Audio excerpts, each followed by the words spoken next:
구약성경 시편 40편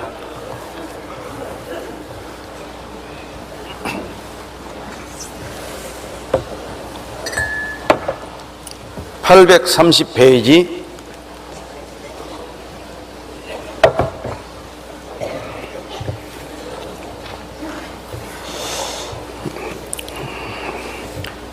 1절부터서 앞부분 제가 읽어 올리겠습니다. 내가 여호와를 기다리고 기다렸더니 귀를 기울이사 나의 부르짖음을 들으셨도다. 잠깐요. 제가 교독하자고 안 했는데 커뮤니케이션이 잘 못된 것 같습니다. 앞부분을 제가 읽어드린다고 그랬어요. 봉독해 올리고 끝부분만, 본문의 끝자락만 우리 다 함께 읽도록 하겠습니다. 2절부터 제가 계속해서 읽어가겠습니다. 나를 기가 막힐 웅덩이와 수렁에서 끌어올리시고 내 발을 반석 위에 두사 내 걸음을 경고케 하셨도다. 새 노래 곧 우리 하나님께 올릴 찬송을 내 입에 두셨으니 많은 사람이 보고 두려워하여 여호와를 의지하리로다. 여호와를 의지하고 교만한 자와 거짓에 치우치는 자를 돌아보지 아니하는 자는 복이 있도다. 여호와 나의 하나님이여 주의 행하신 기적이 많고 우리를 향하신 주의 생각도 많도소이다. 내가 들어 말하고자 하나 주의 앞에 베풀 수도 없고 그 수를 셀 수도 없나이다. 주께서 나의 귀를 통하여 들리시기를 제사와 예물을 기뻐 아니하시며 번제와 속죄제를 요구치 아니하신다 하신지라. 그때 내가 말하기를 내가 왔나이다. 나를 가리켜 기록한 것이 두루마리 책에 있나이다. 나의 하나님이여 내가 주의 뜻 행하기를 즐기오니 주의 법이 나의 심중에 있나이다 하였나이다. 9절 10절 말씀 함께 읽겠습니다. 내가 대회 중에서 의의 기쁜 소식을 전하였나이다. 여호와여 내가 내 입술을 닫지 아니할 줄을 주께서 아시나이다. 내가 주의 의를 내 심중에 숨기지 아니하고 주의 성실과 구원을 선포하였으며 내가 주의 인자와 진리를 대회 중에서 은희치 아니하였나이다. 함께 읽고 또 제가 앞부분 봉독해 올린 이 구약성경 시편 40편 1절부터 40절 말씀을 본문으로 해서 2010년 2009, 2010년 동계수련회입니까? 두 해에 걸쳐 있으니까요. 동계수련회 오늘 오전 말씀으로 교훈을 받고자 합니다. 배영기 목사님이 사회를 보시는데 32시간 50분이 지났대요. 이제 60분이 지났습니다. 시간은 끊임없이 지나가고 있으니까요. 초로는 11만 8천 초라나요? 80초라나요? 하여튼 많이도 계산을 하셨어요. 문득 그 멘트를 들으면서 생각해 봤어요. 하나님은 천년이 밤의 한 경점 같다. 경점이라는 것은 긴 시간을 말하는 게 아니거든요. 똑딱하고 지나는 순간. 그러면 우리는 겨우 32시간 50분, 60분, 이런 정도의 시간이라고 생각할 수 있겠지만 하나님은 11만 8천 년의 역사를 그 시간 동안에 이루시고 계시겠다. 그런 생각을 잠깐 해보았습니다. 그래요. 그렇게 역사하시는 하나님의 능력의 손길 안에서 우리는 한 해를 보냈습니다. 그리고 또 새로운 한 해를 맞이했습니다.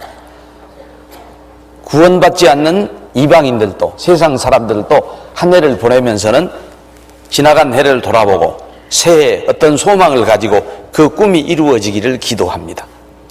방금 인터뷰에 들으셨죠? 많은 형제자매님들이 나오셔가지고 새해에는 꼭 이렇게 해야겠다.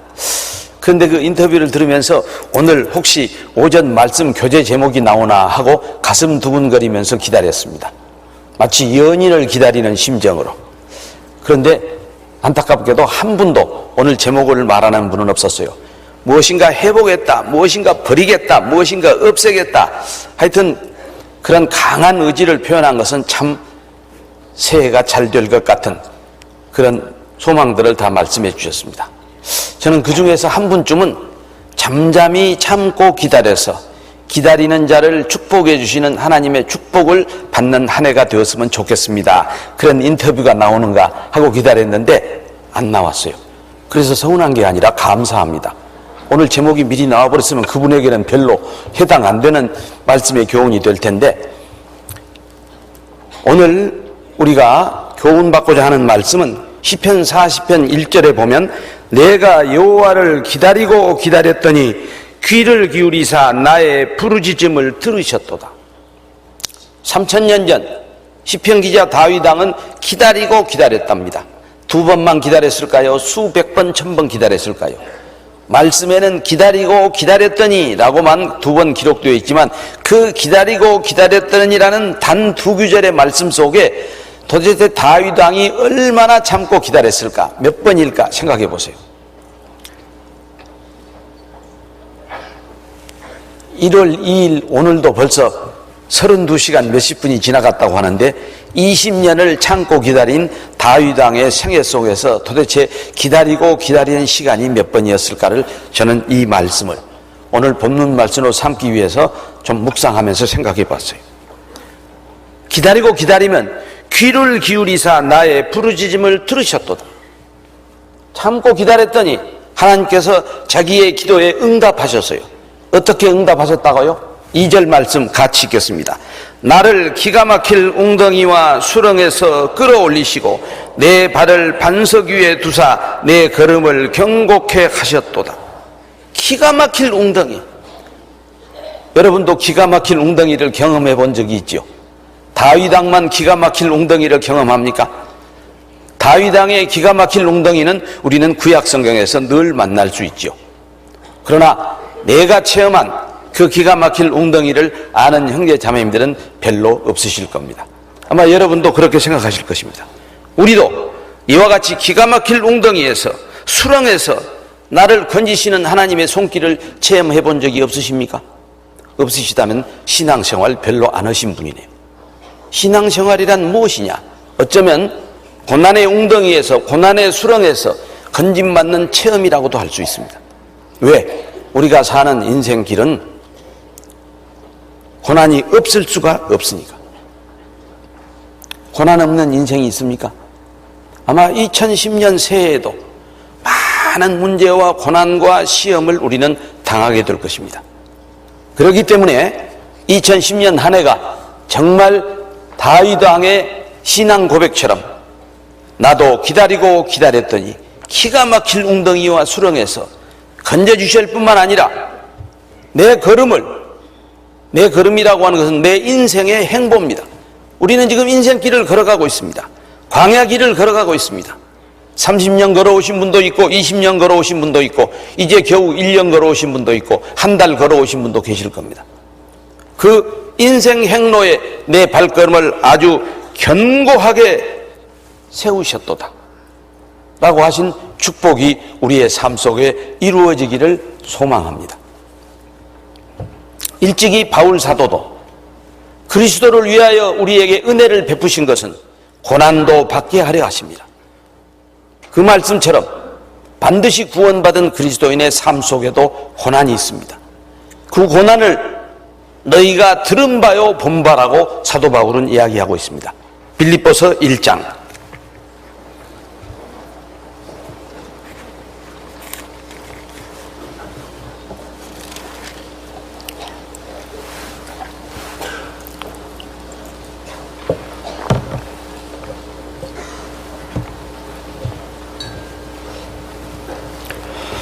29절 30절 빌립보서 1장 29절 30절 319페이지 천천히 찾으시는 분을 위해서 페이지를 맨 마지막에 말씀드렸습니다. 빌립보서 1장 29절 30절 함께 읽겠습니다. 그리스도를 위하여 너희에게 은혜를 주신 것은 다만 그를 믿을 뿐 아니라 또한 그를 위하여 고난도 받게 하심이라. 너희에게도 같은 싸움이 있으니 너희가 내 안에서 본 바요 이제도 내 안에서 듣는 바니라.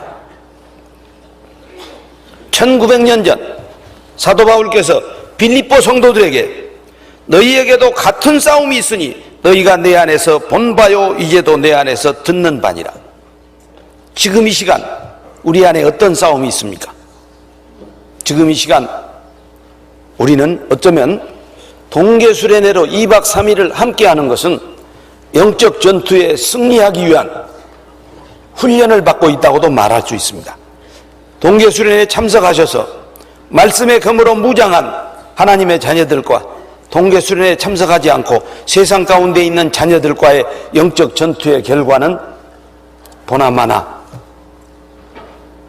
결과가 보이지 않습니까? 그러니까 생각나네요. 어떤 그리스도인이 그렇게 말했죠. 기도는 영적 전투의 선포요, 찬양은 영적 전투의 승리의 함성이다. 어젯밤에도 늦은 시간까지 여러 지역교회 찬양대들이 나와서 찬양하는 모습을 저는 밤 10시가 넘어서 서울에 도착해가지고 모니터 TV로 봤습니다. 너무너무 옷도 그냥 색깔을 곱게 입고 나오셔서 역시 설은 설이다 그랬습니다.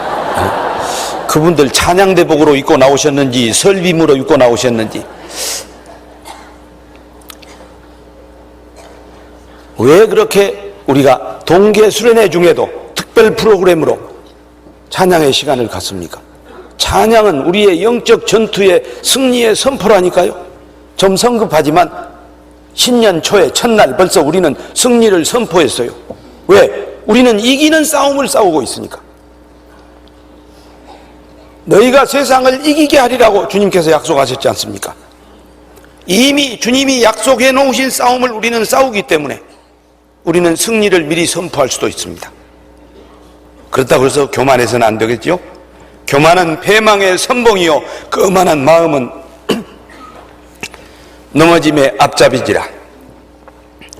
글쎄, 웬만하면 감기가 잘 안 오는데 추운 날씨에 서울을 왔다 갔다 했더니 좀 목이 칼칼하네요. 걱정하지 마십시오. 이기는 싸움을 싸우니까 감기한테도 이길 겁니다.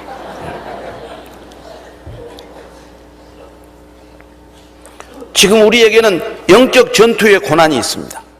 그리고 앞으로 살아갈 2010년 한 해도 죄악이 가득 찬 세상에서 삽니다. 그런데 고난이 없다면 오히려 이상하죠.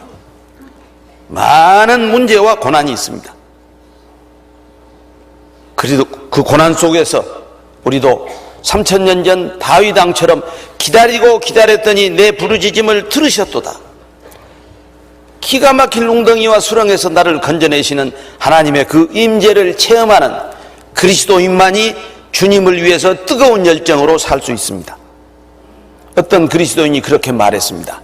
열정은 하나님의 임재를 체험하는 그리스도인의 가슴 속에서 솟아난다. 이 시간에도 함께 하시는 하나님,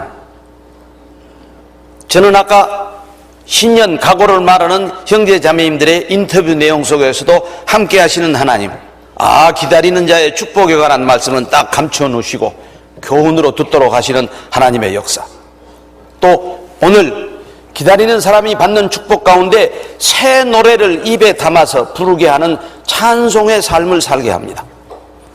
기다리는 자의 축복 가운데 찬양의 삶, 새 노래를 입술에 담아서 주님을 찬양하게 하는 삶을 살게 한다고 이미 본문 중에서 읽었는데 눈치가 빠르신 분은 벌써 붙잡으셨을 거예요. 그런데 어쩌면 오늘 특송이 또 새 노래예요.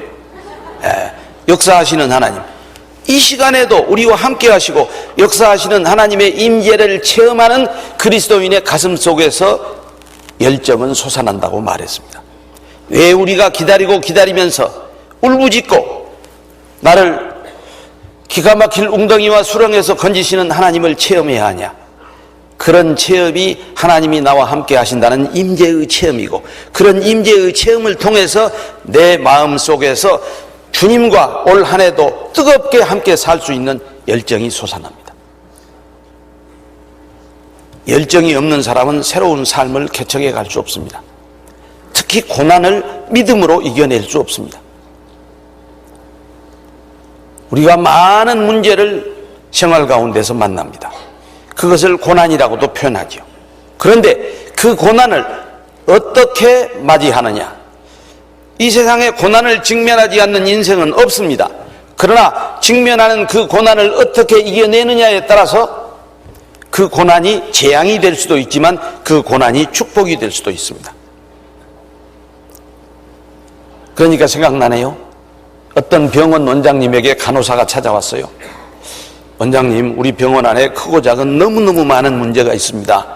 무슨 문제가 그렇게 많지요? 그러니까 이러이러한 큰 문제가 있고 이러이러한 작은 문제가 있고 원장님 앞에 그냥 병원의 문제점을 많이 얘기하니까 원장님이 삐그시 웃으시면서 자매님, 아마 하나님 믿는 사람들이었던 모양이죠. 그분들이 구원을 받았는가 안 받았는가는 그 글 속에서는 확인할 수 없었어요. 일단 자기들끼리 자매라고 부르니까 자매님, 문제라고 하지 마시고 선물이라고 하세요. 우리 병원에 하나님이 보내주신 큰 선물이 있고 작은 선물이 있습니다. 이러이러한 큰 선물이 있고 이러이러한 작은 선물이 있습니다. 그렇게 말하시면 얼마나 우리가 그 문제를 이겨내는 데 도움이 되겠습니까? 그렇게 말했다는 원장의 글을 읽은 적이 있어요. 그래요. 똑같은 문제를 문제로 보는 시각이 있고 선물로 보는 시각이 있을 수도 있다는 거예요. 문제에 직면하지 않는 인생은 없습니다. 고난에 부딪히지 않는 그리스도인은 없습니다. 그러나 그 부딪히는 고난을 어떻게 이겨내느냐에 따라서 축복이 될 수도 있고 재앙이 될 수도 있다. 그러면 본문 시편 40편의 기자인 다윗 왕은 기다리고 기다렸더니 어떤 축복을 직접적으로는 기가 막힐 웅덩이와 수렁이에서 건졌지만 수렁에서 건진 사람에게 나타내는 하나님의 축복. 그 첫 번째 축복이 무엇이냐? 찬양하는 삶을 살 수 있어요. 찬양하는 삶. 제가 아까 시편 40편 본문 잡으라는 말씀 안 했죠? 그래서 넘겨본 분들은 또 찾으시라고 힘들거든요. 저는 잡아놨어요. 시편 40편 3절로 가겠습니다. 시편 40편.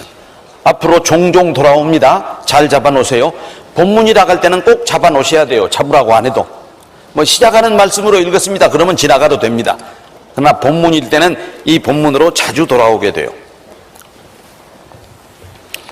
830페이지 3절 함께 읽으실까요? 새 노래 곧 우리 하나님께 올릴 찬송을 내 입에 두셨으니 많은 사람이 보고 두려워하여 여호와를 의지하리로다. 왜 다윗 왕은 고난의 웅덩이와 수렁에서 건짐을 받고 나서 새 노래 곧 우리 하나님께 올릴 찬송을 내 입에 두셨으니 많은 사람이 보고 두려워하여 여호와를 의지하리로다. 다윗의 입에 새 노래를 담아주셨대요. 고난을 이겨낸 사람들은 새 노래를 부르는 찬양의 축복을 줍니다. 저는 그것을 너무너무 제 개인적인 체험을 통해서 제가 10년 동안 했던 종교생활 그리고 구원받고 30년 동안 신앙생활하는 가운데서 제 구원의 간증으로 제 신앙의 간증으로 여러분께 말씀드립니다. 저는 나이 30이 되었을 때 제 발로 교회당을 찾아갔습니다. 구원을 받기 위해서 영생을 얻기 위해서가 아닙니다. 구원을 받아야 한다. 거듭나야 한다. 그래야 영생의 축복을 받는다. 그런 말은 들어보도 못 얻은 시절입니다. 하나님이 어떤 분인지 알아보기 위해서 그 하나님이 나와 어떤 관계가 있는 분인가를 알아보기 위해서 제가 교회당을 찾아갔어요. 왜? 아주 단순한 이유 때문에 제가 가르치는 학생들을 가르치는 그 교실 창밖에 큰 은행나무가 한 그루 서 있어요. 그런데 그 은행나무가 봄이 되면 파란 잎사귀를 내요. 가을이 되면 노랗게 물들어요. 어떤 물감으로도 그렇게 아름답게 물들일 수 없는 노란색의 잎사귀로 바뀌었다가 우수수 떨어지고 앙상한 가지만 남아있는데 봄이 되면 또 어김없이 파릇파릇 새싹이 돋아나거든요. 그 은행나무를 보면서 저 혼자 저 나무를 기르시는 분이 하나님이실 거야. 하나님이 계신지 안 계신지 어떤 분인지도 모르면서 그래 나는 그 하나님이 어떤 분인지 그리고 나와 어떤 관계가 있는지를 알고 싶어서 광주 시내에서 제일 큰 교회를 찾아갔어요. 왜 큰 교회를 찾아간 줄 아세요? 건물이 커서 찾아간 것도 아니에요. 인원수가 많아서 찾아간 것도 아니에요. 얄팍한 제 인간적 계산 때문에 큰 교회 가면 별로 나한테 관심을 안 갖거든요. 그리고 뭐 이거 하라 저거 하라 하지도 않을 것이고 덜 귀찮으려고 아주 큰 교회 당시 2,500명의 성도라고 부르는 사람들이 앉아있는 곳 글쎄 그분들이 거룩한 물인지 아닌지는 모르는 채 그냥 10년을 다녔어요. 이제 다니다 보니까 성경 귀절도 좀 귀에 들어오고, 그래서 이제 요한복음 8장 32절 진리를 알지니 진리가 너희를 자유케 하리라. 나도 이 말씀이 내 삶 속에 이루어졌으면 좋겠다. 그런 소망을 가지고 10년을 다녔어요. 그런데 믿음이라고는 털끝만큼도 안 생겨요. 다니면 다닐수록 의심이 점점 마음속에 커져요. 그러니까 문제가 있었겠습니까? 없었겠습니까? 교회당에 가서 의자에 앉자마자 아버지 하고 기도할 때마다 마음속에서 우리 아버지는 집에 계신데 내가 왜 여기 와서 아버지를 찾고 있지? 나는 하나님의 자녀로 태어난 경험이 전혀 없는데 왜 내가 하나님을 아버지로 불러야 하는지도 모르면서 10년을 하루같이 참 기다렸죠. 저도 웬만큼 기다렸죠. 다윗 왕만큼은 못 기다렸어도 10년을 참고 기다렸어요. 그래도 믿음이 안 생겨요. 도대체 성경을 읽어도 알 수가 없어요. 늘 부끄러운 간증하지요. 태초에 말씀이 계시니라. 이 말씀이 하나님과 함께 계셨으니 이 말씀은 곧 하나님이시니라. 아마 조금 이따 또 나올 겁니다. 요한복음 1장 1절도 이해가 안 되는데 요한복음을 끝장까지 읽어봤겠어요? 신구약 성경을 10년 동안 1독도 못했어요. 그래서 제가 부끄러운 간증이라고 전제합니다. 그러다가 급기야는 결국은 넘어지죠. 웅덩이에 빠지죠. 수렁에 빠질 수밖에 없죠. 10년 동안의 종교 생활을 정리하고 에라 그럴 바에야 내가 10년 동안 공부를 했으면 못 되어도 박사는 되었겠다. 그리고 보따리 싸질머지고 외국으로 유학을 갔어요. 근데 참 놀라우신 하나님, 유학 간 저를 3개월 만에 갈고리로 코를 꿰갖고 다시 한국에 들어오게 하셨어요. 제가 떠날 때 분명히 빠르면 3년, 늦으면 5년, 만 3년 내지 5년은 한국에 안 들어올 각오로 출발했지만 그것은 내 각오일 뿐이에요. 계획은 내가 세워도 이루시는 분은 하나님이십니다. 5.18이 터지고 가족들이 궁금하고 그래서 할 수 없이 6월 달에 들어왔죠. 그리고 하계 수양회, 우리 모임의 하계 수양회에 참석해가지고 놀랍게도 구원을 받습니다. 이사야서 53장 5절 말씀, 그가 찔림은 우리의 허물을 인하며 그가 상함은 우리의 죄악을 인함이라. 그가 징계를 받음으로 우리가 평안을 누리고 그가 채찍에 맞음으로 우리가 나음을 입었도다. 이사야서 53장 5절 말씀, 전에도 10년 동안 다니면서 많이는 안 읽었지만 종종 읽었습니다. 그러나 저는 그 말씀을 통해서 십자가에 피 흘리고 계시는 예수님을 믿는 마음으로 바라본 적이 없어요. 1980년 8월 5일 10년간의 긴 터널을 통과하고 아주 밝은 빛으로 나오는 것 같은, 그 얘기하니까 또 하나 생각나네요. 1991년 1월 달에 러시아를 잠깐 다녀온 적이 있어요. 10박 11일 동안. 근데 참 러시아란 나라가 못 살더라고요. 모스크바가 국제공항인데 새로 고치기 전에 송정리 공항 정도. 컴컴해요. 얼마나 조명이 어두운지요. 대합실에서도 컴컴한데 화장실에 가면 옆에 있는 서 있는 사람이 잘 안 보일 정도로. 글쎄 에너지를 절약하느라고 그랬는지 하여튼 정부가 질이 나빠서 그랬는지는 모르겠습니다만 하여튼 그 컴컴한 러시아를 한 5박 6일 다녀가지고 이제 런던으로 가기 위해서 비엔나, 오스트리아, 비엔나라고 하는 공항에 도착했는데 이건 완전히 불야성이에요. 밤인데도 대낮같이 밝아요. 그냥 아직도 크리스마스 추리가 번쩍이고 1월 달이니까 12월 25일 지나간 지 얼마 안 됐지 않아요? 서양 사람들도 유별나지 않아요? 네. 그때 제가 그런 표현을 했어요. 러시아가 컴컴한 터널이라면 비엔나는 환한 빛의 세계로 나온 것 같은 그런 느낌이다. 10년 동안 찾아 헤매던 그 하나님, 그 주님, 영생은 곧 유일하신 참 하나님과 그 보내신 자 예수 그리스도를 아는 것이니이다 라고 말씀에는 기록되어 있는데 아무도 참 하나님과 그 보내신 자 예수 그리스도를 나에게 안내해 주는 분이 없었어요. 단 일주일 동안 가서 말씀을 듣는 가운데 정말 요한복음 17장 말씀처럼 참 하나님과 그 보내신 자 예수 그리스도를 알고 제가 구원을 받았습니다. 구원을 받고 제 입에 어떤 새 노래를 담아주셨을까요? 그전에는 그 찬송 한 번도 불러본 적 없어요. 그가 진림은 우리의 허물을 인함이요, 그가 상함은 우리의 죄악을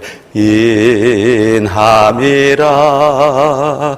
그가 징계를 받음으로 우리가 나음을 입었도다. 올해는 다 양 같아서 그릇 행하여 각기 제 길로 갔거늘, 각기 제 길로 갔거늘. 여호와께서 우리의 죄악을 그에게 담당시켰도다. 그 노래가 제 입에 담아주신 새 노래입니다. 그 밖에도 제가 10년 동안 교회당을 다니면서 불렀던 많은 찬송 가운데 그날 불렀던 그 찬송은 완전히 새 노래였습니다. 왜? 그 찬송가의 가사가 내 마음속에 이루어진 사실을 간증하는 간증이었기 때문에. 뭐 하도 여러 차례 불러서 안 불러도 아시겠죠? 403장. 나 위하여 십자가에 중한 고통 받으사 대신 죽은 주 예수의 사랑하신 은혜여, 보배로운 피를 흘려 영영 죽을 죄에서 구속함을 얻은 우리 어찌 찬양 안 할까. 그 찬송은 10년 동안 자주 불렀습니다. 그러나 그날 제가 불렀던 그 찬송은 완전히 새 노래였습니다. 기다리고 기다리는 사람에게 체험하게 해주시는 축복의 한 가지를 이 본문 시편 기자는 새 노래, 찬양의 삶을 살게 해주신다고 간증하고 있습니다. 고난의 밤을 믿음으로 통과하면 반드시 새 노래를 부를 수 있게, 찬양하는 삶을, 여러분 삶 속에서 늘 찬양을 하고 계십니까? 그러면 틀림없이 여러분은 정말 기다리고 기다림 속에서 많은 축복을 받고 있는 사람이라고 생각하면 됩니다. 내 입에서 찬양이 사라진 지 오래다 라고 생각되시면 나는 잘 기다리지 못하고 기다리는 자의 축복받는 삶을 별로 살고 있지 못하구나, 그렇게 생각하시면 될 거예요. 그러니까 억지로 찬양하실 것은 없어요. 정말 기다리고 기다려서 축복의 삶을 살고 찬양해야죠. 2010년 한 해가 정말 기다리고 기다려서 새 노래를 내 입술에 담아주시는, 꼭 구원의 찬양만이 새 노래는 아닙니다. 양을 위해 생명 바친 목자의 사랑, 그 사랑을 잠시라도 잊지 말지라. 구원받은 그리스도인이 마땅히 해야 할 그 사랑을 잠시라도 잊지 말지라 라고 하는 그 찬양은 구원 못 받은 사람이 부르는 찬양이에요. 구원받은 자녀들이 부르는 찬양이에요. 올 한 해도 정말 기다리고 기다려서 새 노래를 내 입술에 담아주시는 하나님의 축복을 체험하는 그런 한 해가 되기를 기도합시다. 요한계시록 5장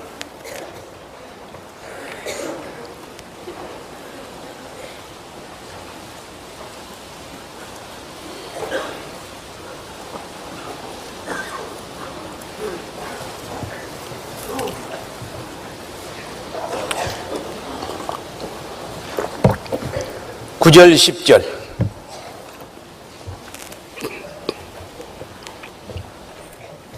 같이 읽으시겠습니다. 새 노래를 노래하여 가로되 책을 가지시고 그 인봉을 떼기에 합당하시도다.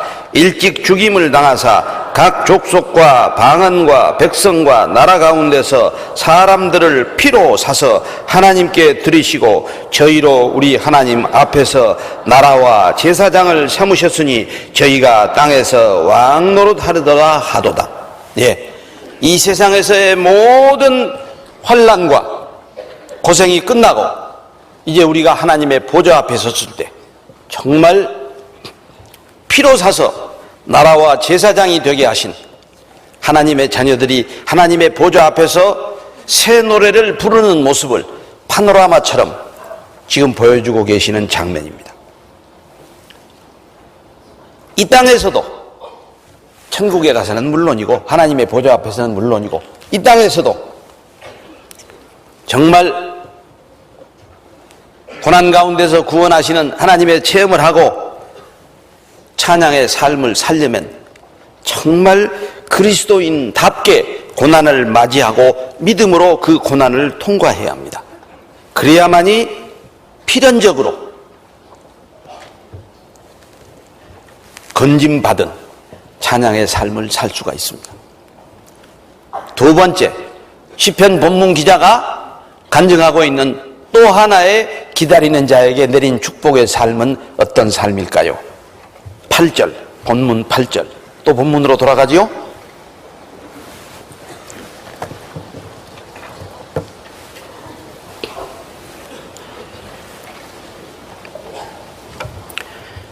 같이 읽겠습니다. 나의 하나님이여 내가 주의 뜻 행하기를 즐기오니 주의 법이 나의 심중에 있나이다 하였나이다. 이건 무슨 삶을 살고 있다는 얘기입니까? 주의 뜻 행하기를 즐기오니. 여러분, 정말 주님 뜻 행하는 것도 순종의 아름다움인데 그 삶을 즐긴대요. 순종을 기뻐하는 삶을 지금 본편 기자는 간증하고 있습니다. 주의 뜻 행하기를 즐기오니. 간증을 들어보면 주의 뜻 행하기가 영 어렵대요. 주의 뜻 행하는 것이 고난이래요.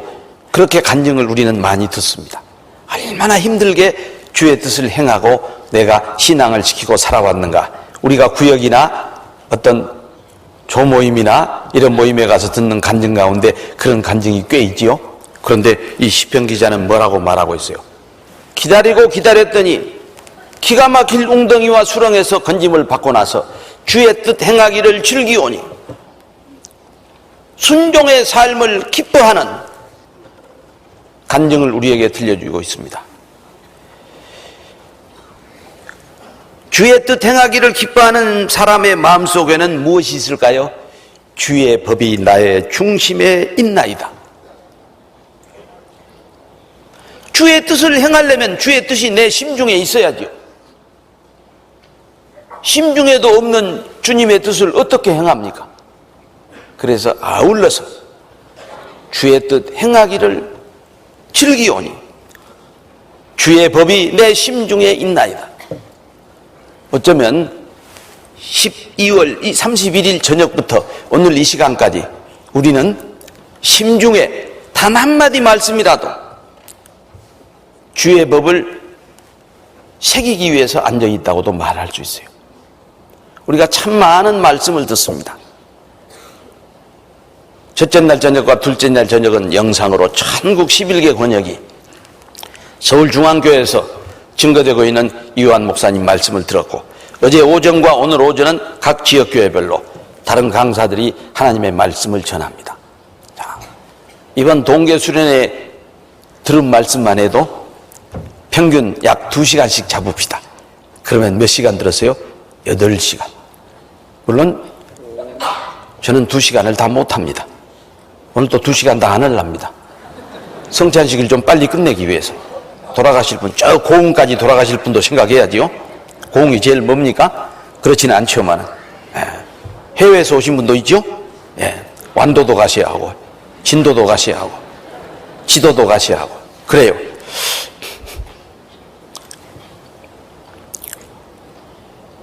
무슨 얘기하다 그랬죠? 무슨 얘기했어요? 했다고 합시다. 그거 꼭 계속해야 하는 건 아니니까. 그래요.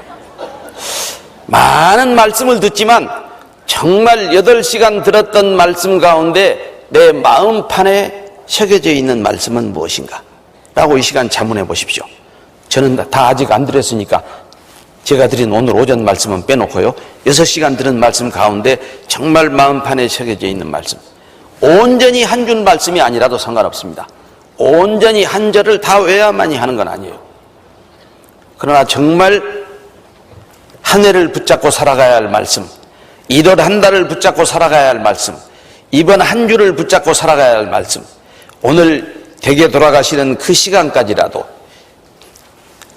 하루를 붙잡고 살아가야 할 말씀이 내 마음판에 새겨져 있는가? 잠언 3장 말씀을 보면 마음판에 새기라. 성경에는 2 돌판도 나오지요. 여러분 집에 가면 나무판도 있지요. 철판도 있어요. 나무판에도 새기고 철판에도 새기고 막 종이판에도 우리는 1년 12달 달력을 뗄 때마다 말씀이 새겨져 있어요. 그런데 그 12달의 말씀 가운데 도대체 내 마음판에 새겨져 있는 말씀은 12분의 몇인가? 정월 첫 달 1월 달력을 딱 떼면서 1월 첫 달 말씀은 기억하세요? 그건 절대로 잊어버려서는 안 될 말씀이죠. 저 세계 선교 주님 단위 오실 때까지 하고 아주 밀접하게 관계된 말씀인데, 온 천하에 다니며 만민에게 복음을 전하라고 하신 그 말씀도 안 새겨져 있다면 2시간 가까운 하나님 말씀 듣고 한 절도 안 새겨질 가능성이 있죠. 2010년 새해의 달력을 열면서 1월 달에 새겨진 말씀, 1년 내내 세계 선교를 암송처럼 부르짖으면서 기도했던 선교와 관계된 말씀도 안 새겨져 있다면 어떤 말씀이 새겨지겠습니까? 그러나 지나간 일은 뒤돌아보지 마세요. 사도 바울도 뒤돌아보지 않았다고 그랬어요. 앞만 보고 달려갔다고 그랬어요. 이 시간부터서라도 단 한 절의 말씀 마음에 새기시고 그 말씀을 붙잡고 살아가는 그리스도인이 지금 8절에서 말하는 주의 법 행하기를 내가 즐기오니 주의 법이 내 심중에 있나이다. 주의 뜻 행하기를 즐기는 순종을 기뻐하는 삶, 기다리고 기다리는 자에게 하나님이 내리시는 축복의 또 한 가지는 순종의 삶을 살게 해줍니다. 순종의 삶은 고난을 통해서만 배울 수 있습니다. 고난을 통과하지 않고 순종의 삶을 배웠다고 간증한다면 그것은 올바른 온전한 순종을 배우지 못했다고도 말할 수 있죠. 얼마나 많은 믿음의 선진들이 고난을 통해서 순종을 배웠다고 간증합니까? 대표적인 믿음의 선진들로 시편 119편 67절에 뭐라고 그랬어요? 고난당하기 전에는 그릇 행하였더니 이제 주의 말씀을 지키나이다. 고난당하기 전에는 그릇 행했는데 이제 말씀을 지키는 그리스도인이 되었다고 시편 기자는 고백하고 있잖아요. 71절에서는 고난당한 것이 내게 유익이라 이로 인하여 하나님의 율례를 배우게 되었다고. 무엇을 통해서 배웁니까? 삶을 통해서 배우죠. 순종을 통해서 배우죠. 삶을 통해서 배운다는 말은 주님의 뜻을 행하는 삶을 통해서 배우는 것이지 불순종하고 행하지 않는 것을 통해서는 배울 수가 없지요. 고난의 색깔은 각각 다릅니다. 내가 겪고 있는 고난, 옆에 앉아있는 자매님이 겪는 고난, 앞에 앉아 계시는 형제님이 겪는 고난, 고난의 색깔은 각양각색입니다. 따라서 고난의 색깔만큼이나 그 고난을 통과하는 방법도 각양각색입니다.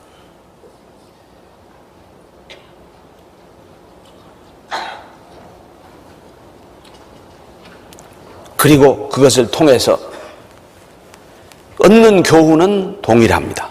고난을 통해서 뭘 배운다고요? 순종하는 삶. 우리도 2010년 한 해에 각양각색의 고난을 만날 것입니다. 수많은 문제를 만날 것입니다. 그 문제를 정말 믿음의 자녀답게 이겨내고 순종하는 삶을 배우는 한 해가 되기를 기도해야 하지 않겠습니까?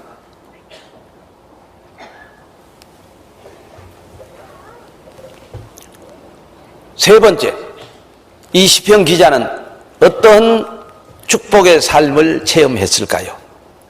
제일 마지막 우리가 함께 읽었던 10절입니다. 9절 10절 다시 한번 소리내서 읽겠습니다.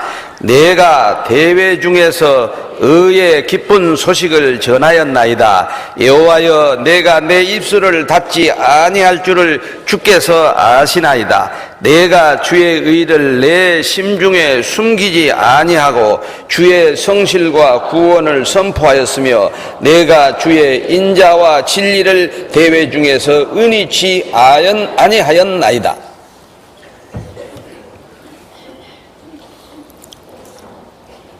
이건 무슨 삶일까요? 나를 고난 가운데서 건지시는 성실하신 하나님의 인자와 그 놀라운 구원의 진리를 선포하는 삶, 간증하는 삶. 참 구원받으면 말이 많아지죠. 전혀 말을 하지 않던 쑥맥이 그냥 구원받으니까 그냥 입을 막 못 다물어요. 특히 초기에 그러지요. 그러다 이제 점점 성숙해지면 마치 벼가 고개를 숙이듯이 이제 아주 점점 주님을 닮아가는 그런 인격이 나타나긴 합니다만은 저도 참 속없이 떠들었어요. 80년 8월달 구원 받자마자 저는 뭐 교제생활, 신앙생활이 무엇인지도 모르고 또 출국해갖고 2년 반 동안을 해외에서 공부만 하다 왔어요. 그러니까 뭐 형제자매들이 주변에 있어요. 뭐 교제가 있어요. 뭐 말씀을 들어요. 뭐 한두 달에 한 번씩 종종 주일 테프 하나씩. 또 뭐 조그마한 뭐 5, 6페이지짜리 팜프렛이라고도 할 수도 없죠. 뭐 지라시라고 할 수 있는 그런 정도의 인쇄물. 뭐 1년에 한 권 정도의 책. 그런 정도의 공급이 저한테 제공되는 영적 양식이었습니다. 그러나 저는 놀랍게도 10년에 한 번도 못 읽었던 하나님의 말씀을 창세기부터 마태복음부터 출발해가지고 1년이면 몇 번씩 막 2, 3독은 좋게 했을 거예요. 많이 하던 해에는 한 4독까지 하는 그런 체험을 했었습니다. 그런데 저한테 별명이 붙었어요. 성경 박사래요. 세상에 구원받은 지 한 달 된 영아한테 우리 중국인 동창생들도 저한테 성경 박사라고 그러지. 또 한 11층 지하 2층 지상 11층에 유스 호스텔, 지금도 가면 타이베이 청년활동중심이라고 되어 있습니다. 거기는 유스 호스텔을 청년활동중심이라고 그래요. 유스 액티비티 센터라고 하는 말을 중국식으로 번역해갖고 타이베이 칭이엔 호동종심 그렇게 말합니다. 거기 약 30개국 500명의 유학생이 그 유스 호스텔을 이용합니다. 한국 유학생만 해도 수없이 많습니다. 층층마다 방마다 가면 만날 수 있어요. 점심 먹고 가서 커피 한 잔 달라고 일부러 그래가지고 앉아서 30분도 떠들고 1시간도 떠들고.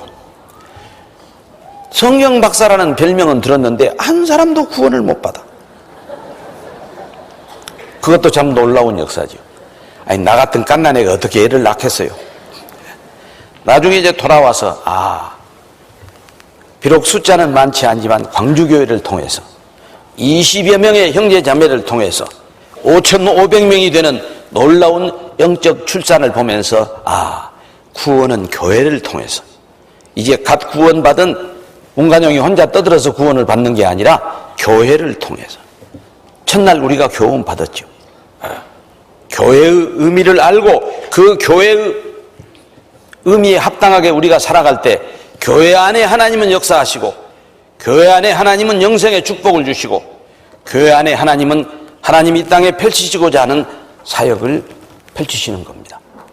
우리가 지금 이 자리에 앉았다고 하는 것은 무엇을 말합니까? 내가 교회 안에 있다고 하는 것입니다. 교제 안에 있다고 하는 것입니다. 이 자리에 앉아있는 것만으로도 우리는 얼마나 큰 축복 가운데 있는가. 그걸 모르시는 분은 안 계시겠죠? 한 사람도 구원을 못 받아요.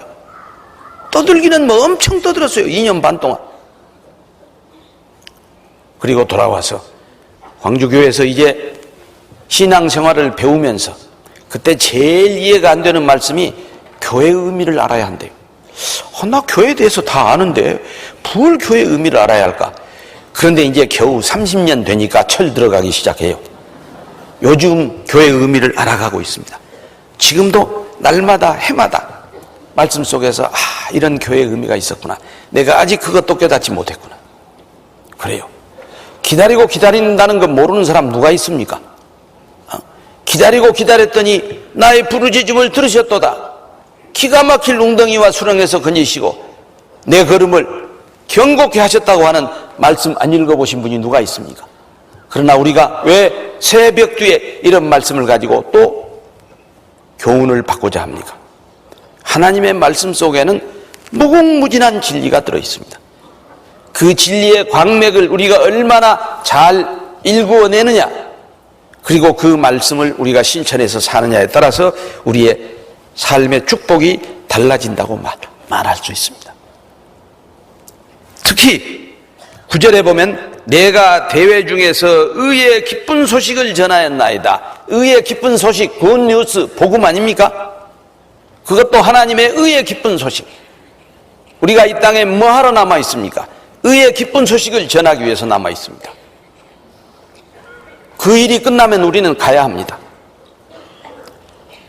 제가 늘 우스꽝스러운 감정이지만 구원받고 한 3년 정도 되었을 때, 그러니까 광주교회 식구가 이런 건물도 없고 뭐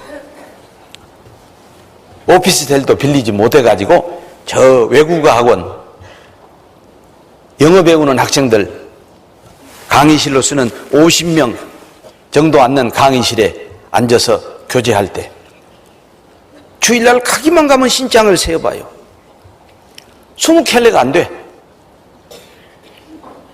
더군다나 저는 꼬맹이들 한 5명 데리고 초등학교 한 2학년 정도에서부터 중학교 한 1학년 정도까지 될까요? 또 그 강의실 속에 들어있는 또 포켓룸에 들어가고 거기서 교회 학교를 했어요. 그러니까 더 적지요. 제 앞에 앉아있는 수는 항상 5명 뿐이니까.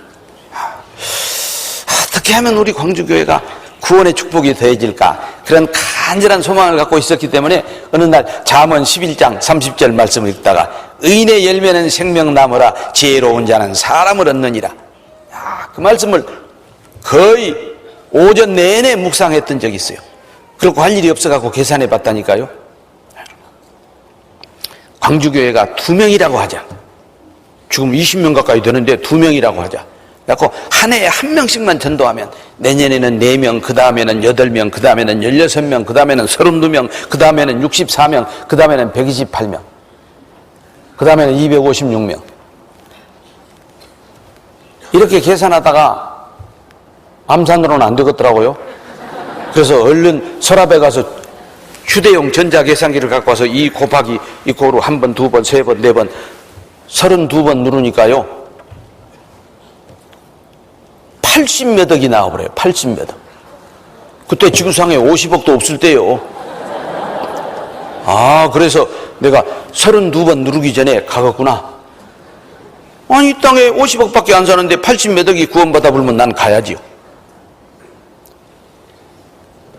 우리는 기다리고 기다렸다가 구원의 축복을 받고 또 잃어진 영혼을 구원하고자 하는 간절한 소망을 가지고 우리가 기도하면 놀랍게도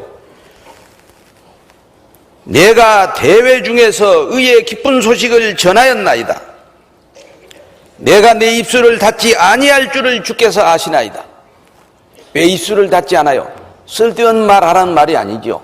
정말 전해야 할 말, 정말 놀라운 진리를 깨달을 수 있는 길잡이가 될 수 있는 말을 우리는 입을 닫지 않고 해야죠.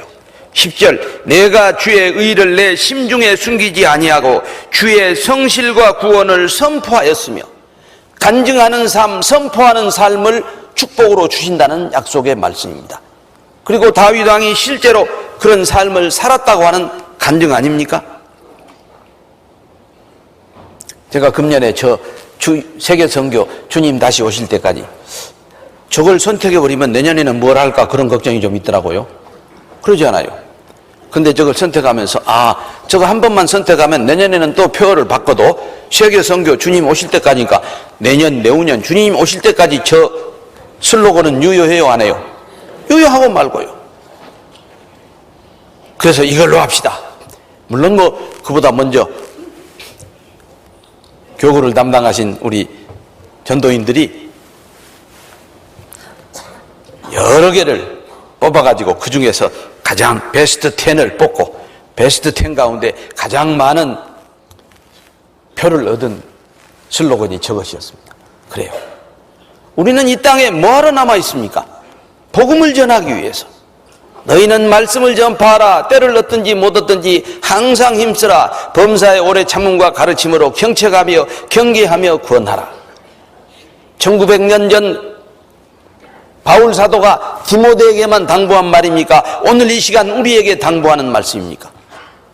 우리는 하나님의 말씀을 오늘 이 시간 내가 하나님 앞에서 지금 이 시간 듣고 있다. 그런 심정으로 말씀을 받아보세요. 그러면 마음판에 안 새겨질 말씀이 없습니다. 너희는 가서 모든 족속으로 제자를 삼아 아버지와 아들과 성령의 이름으로 세례를 주고 내가 너희에게 분부한 모든 것을 가르쳐 지키게 하라. 볼지어다 세상 끝날까지 내가 너희와 함께 하리라. 왜 승천하시는 주님이 제자들에게 세상 끝날까지 내가 너희와 함께 하겠다고 약속했습니까? 함께 하시지 않으면 우리가 땅끝까지 복음을 전할 수 없으니까, 모든 족속으로 제자를 삼을 수 없으니까. 가는 선교가 있고 보내는 선교가 있다고 아까 말씀하셨어요. 그래요. 해마다 우리가 수양회나 수련회로 모이면 적은 물질이라도 주님께 드립니다. 이번 드리는 헌금은 정말 지구 끝까지 이 위에 기쁜 소식을 전하기 위해서 그 선교사의 발걸음에 여비가 되기를 바라는 그런 심정으로 끝나는 시간에 기도하시면서 마음으로 작정하세요. 그냥 드리는 걸 기뻐하시지 않습니다. 정말 자원하는 심령으로, 내 자신을 먼저 주님께 드리는 심정으로, 인색하지 않게 넘치도록 힘에 겹게 드릴 때 하나님은 기뻐 받으십니다. 그리고 그 적은 물질이 단돈 10,000원이라고 하는 헌금도 지구 반대편 땅끝까지 복음을 전하는 선교사들의 땀방울과 눈물과 피와 함께 역사하리라고 생각합니다.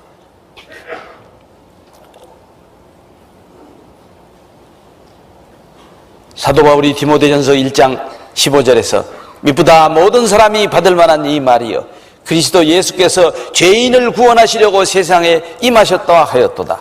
내가 죄인 중에 괴순이라. 사도 바울은 그런 심정으로 이 땅에 남은 육신의 때를 살았습니다. 죄인 중에 괴수인 자기도 구원해 주셨는데 이 세상에 구원 못 받을 사람이 어디가 있겠어요? 그래서 땅끝까지 복음을 전할 그 전초기지인 로마에 가기를 그렇게 간절히 원했죠. 로마서를 읽어보면 로마에 있는 형제들에게 내가 여러 번 너희에게 가기를 원하였다는 사실을 알지 못하기를 원치 않는다고 얘기했죠. 그리고 드디어 죄수로 로마에 압송되어서 도끼로 목이 잘려 죽는 그 순교의 축복을 받았습니다. 저는 감히 순교의 축복이라고 말씀드립니다. 저 같은 사람은 순교의 축복을 받고 싶어도 받지 못하지요. 순교의 축복까지는 못 받아도요, 중국 가서 공안에게 잡힐 뻔한 축복은 몇 번 받았어요.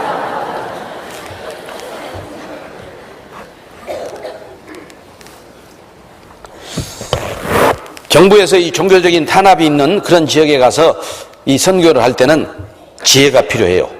어떤 지혜인 줄 아세요? 치고 빠지기 작전. 권투에서 사용하는 용어입니다만은 치고 빠지기 작전. 한국에서 선교사들이 딱 도착하면요, 벌써 2, 3일 지나면 공안에 정보가 들어갑니다. 한국에서 목사가 와서 전도한다고. 그러니까 2, 3일 지나기 전에 빠져야 돼요. 그러니까 되게 하루에 오전, 오후, 저녁 하루 3번 말씀을 증거해가지고 전도 집회가 끝나기도 해요. 한국에서는 상상을 할 수도 없지요. 이제 조금 발전하면 이틀, 오전, 오후, 저녁, 오전, 오후, 저녁. 그러면 이틀 동안에 6번이면 6일간 말씀 증거할 수 있잖아요. 그리고 빠지는 거예요. 그러면 영락없이 다음 도시에 가면 연락이 옵니다. 공안이 잡으러 왔다고. 근데 저는 이미 거기 안 있으니까. 그렇게 사전에 빠져나가는 경우도 있지만 또 정말 하나님이 지켜주시는 손길을 체험하기도 합니다. 어느 해인가 이 목사님 모시고 도나교회에서 집회를 했는데 그날이 6일째, 이제 복음을 증거하는 날이에요. 내일은 주일이고, 이 목사님 아침에 항상 이제 저하고 이렇게 나눠서 하는데 복음은 이 목사님 증거하시잖아요. 그래서 가려고 딱 옷을 입고 나서는데 때르릉 호텔로 전화가 왔어요. 공안이 잡으러 온다고 오시지 마시라고. 예. 그런 정도의 또 로비는 지역교회 담당하신 이 전도인들이 하죠. 그렇게 이제 관계가 되어 있으니까 잡으러 오면 잡으러 온다고 연락해줘요. 그래서 목사님 넥타이 푸시고요, 편히 쉬십시오. 오늘 가시기는 틀렸습니다. 그래놓고 이제 저는 계속 전화 연락을 합니다. 왔대요. 10분 동안 조사하다가 뭐 한국에서 온 사람은 한 사람도 없으니까 왜 여러 지역 형제자매들이 모였느냐를 좀 시비 걸다가 갔대요. 그때가 가장 안전합니다. 제가 포병 출신이거든요. 1등병으로 갔지만 1년 동안 포병 장교들이 하는 교환을 1년 내 쓰다 왔어요. 그래서 그 포병 장교들이 하는 교환 속에 중요한 원리가 하나 있어요. 사탄 삼포의 원리. 포탄이 떨어진 곳에는 절대 포탄이 안 떨어져요. 왜 그런지 아세요? 포를 딱 장치를 해놓고 쏘면요, 쏘는 순간 포가 흔들려요. 그러니까 똑같은 숫자를 입력해도 그 자리에 안 떨어져요. 그걸 사탄 삼포의 원리라고 그래요. 공안이 다녀간 10분 뒤가 제일 안전하지 않겠어요? 어떤 정신없는 공안이 10분 다녀가 놓고 또 오겠어요. 그래서 그냥 목사님 앉아 계시라고 그러고 넥타이도 안 하고 그냥 노타이 바람으로 와이셔츠만 입고 달려가고 1시간 50분. 제가 아마 복음을 가장 짧게 전한 시간 기록이라고 할 수 있어요. 1시간 50분 만에 복음을 충분히 전했습니다. 그래도 하나님이 주시는 지혜로 1시간 50분 만에 구원받은 사람 손들으라고 하니까 엄청 많이 손들었어요. 다른 때보다 더 많이 손들었어요. 예, 마귀가 역사하면 역사할수록 성령도 더욱 세게 역사하거든요. 그리고 또 지혜도 주셨어요. 복음 끝나자마자 전부 해산, 각 지역교회로 돌아가십시오. 왜 그러냐면요, 틀림없이 그 말씀을 듣는 분 가운데 공안에 정탐꾼들이 있어요.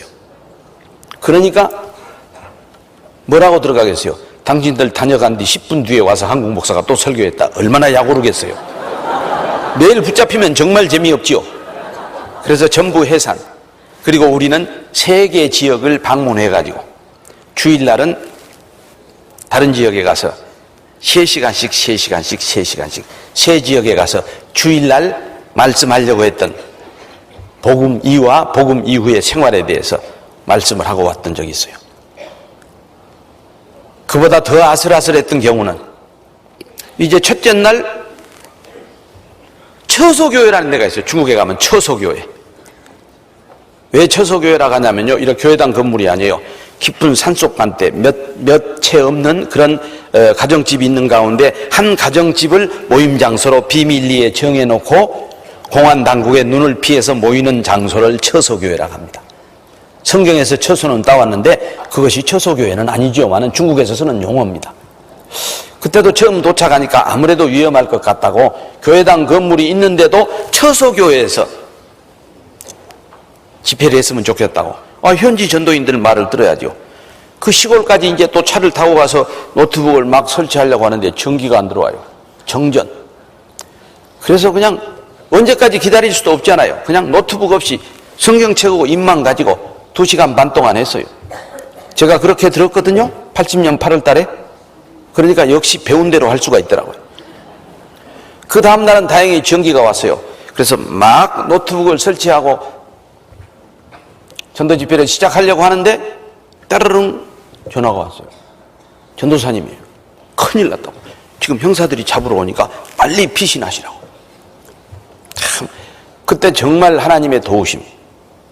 그때 봉고차를 한국교회에서 지원해가지고 제가 수원교회, 전주교회 몇몇 이 광주교회 형제자매들의 부탁해가지고 봉고차 2대를 사가지고 한 대는 연길교회, 한 대는 안도교회.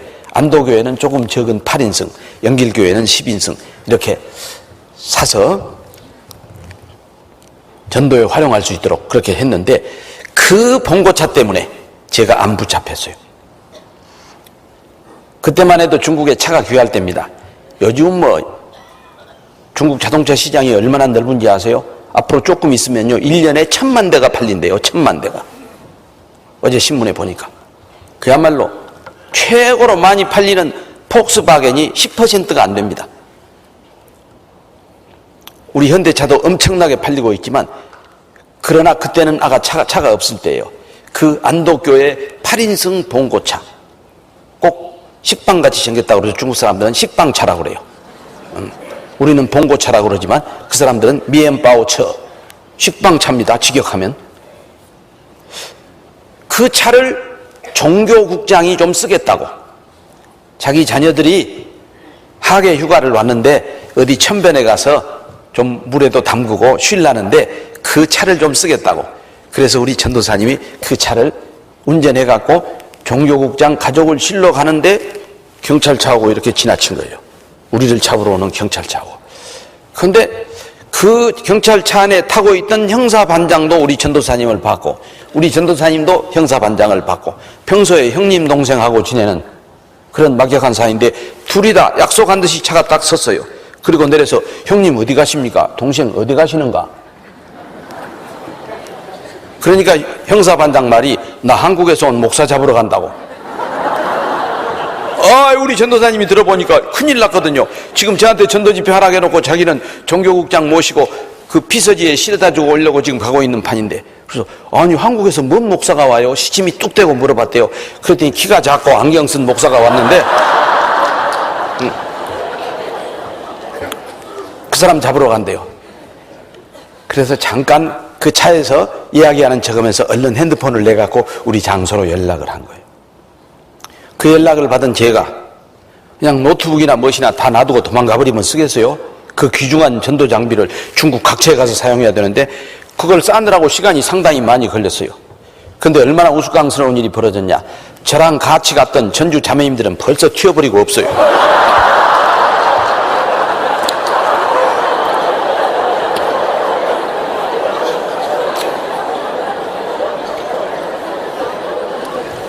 노트북 가방 들고 딱 나오니까 아니나 다를까 바로 맞은편에서 이 잠바를 입은 4사람의 형사가 그 모임 장소를 향해서 오고 있어요.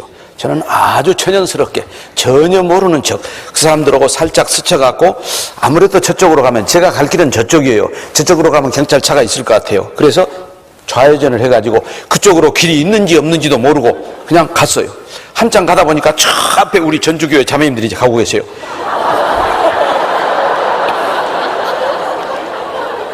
그런데 뒤돌아보고 막 웃는 거예요. 그래서 왜 웃을까 하고 막 헐레버떡 달려갖고 자매님들 왜 우셨어요? 그랬더니 세상에 목사님은 놔두고 자기들만 도망가 버렸다. 저 뒤에 오는 저를 보고 그걸 깨달았다는 거예요. 그래서 깨달음이 그 웃음으로. 그런데 길을 잘못 들었어요. 거기 가니까 길이 없어요. 그래갖고 막 개구멍을 뚫고 막 가시덤불을 젖히고 철로를 건너가고 지나오는 버스에다 손을 들고 그날로 안도에서 연길로 철수했죠.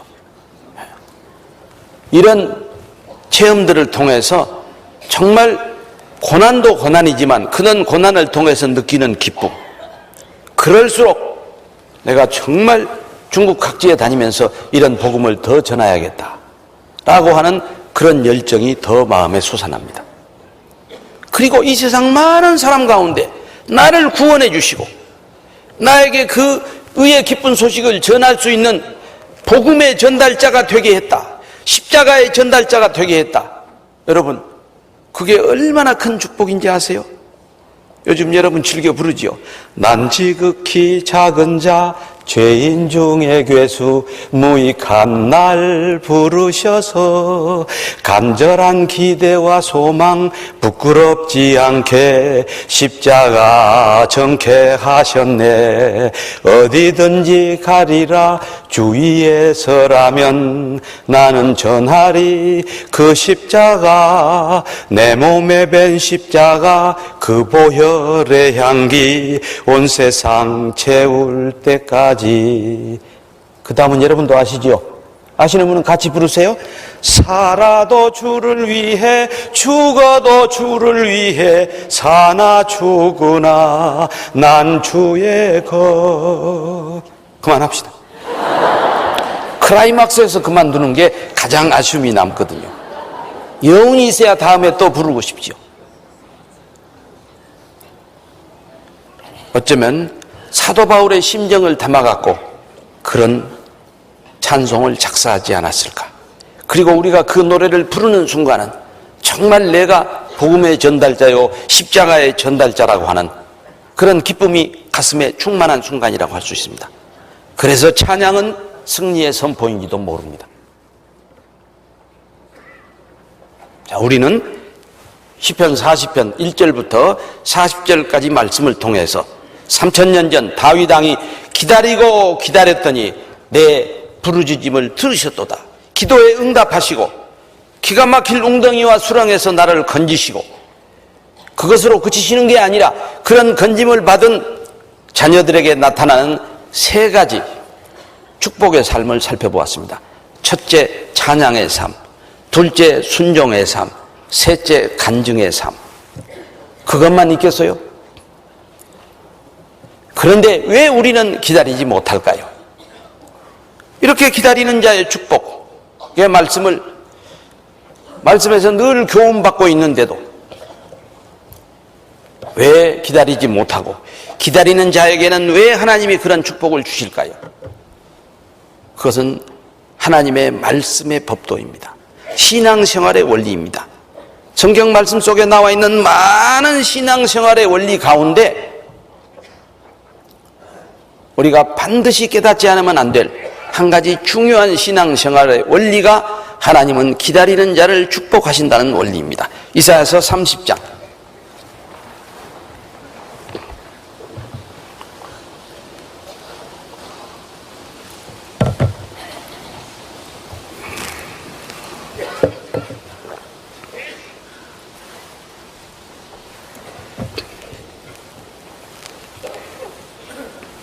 천페이지 이사야서 30장 18절 말씀 같이 읽겠습니다.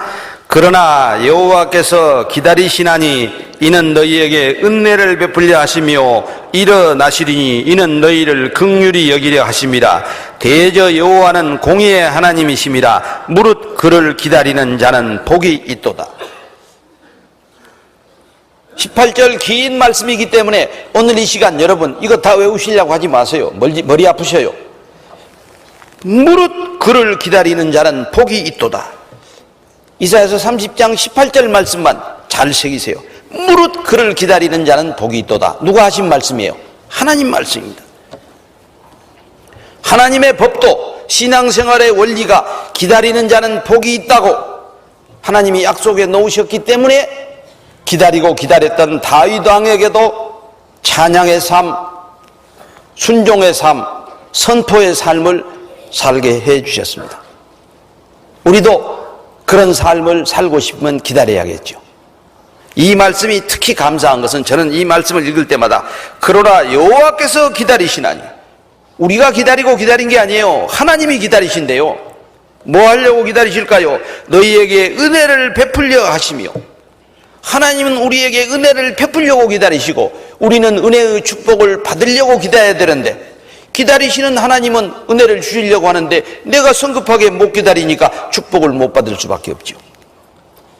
그래서 새해를 맞이하면서 많은 신앙생활의 원리 가운데 무릇 그를 기다리는 자는 복이 있나니 하신 이 말씀의 법도, 그래서 먼저 나에게 은혜를 주시기 위하여 이 시간에도 기다리고 계시는, 왜 주님 안 오시고 하나님 우편에서 지금도 간구하고 계실까요? 은혜의 축복을 더 많이 주시기 위해서. 만약에 이 시간 주님이 오신다면 우리는 아이고 너무 빨리 오셨습니다, 조금만 더 기다리시지, 그럴 분들이 계실 거예요. 저도 마찬가지입니다. 내 주변에도 아직 사랑하는 가족들 가운데 구원받지 못한 분, 구원은 받았지만 건강이 좋지 않아서 신앙생활을 제대로 출발해보지도 못한 그런 가족들도 있습니다. 오늘 아침에도 한 성도가 주님의 품에 안겼다는 전화를 받았습니다. 오늘 오후 4시에 입관식을 한다는 소식을 들었습니다. 정말 우리는 내일 일을 알지 못하지요. 잠깐 보이다 없어지는 안개와 같습니다. 그런 우리를 구원하셔서 이 땅에 남은 육신의 때를 정말 영생의 소망을 가지고 그 소망을 갖지 못한 사람들에게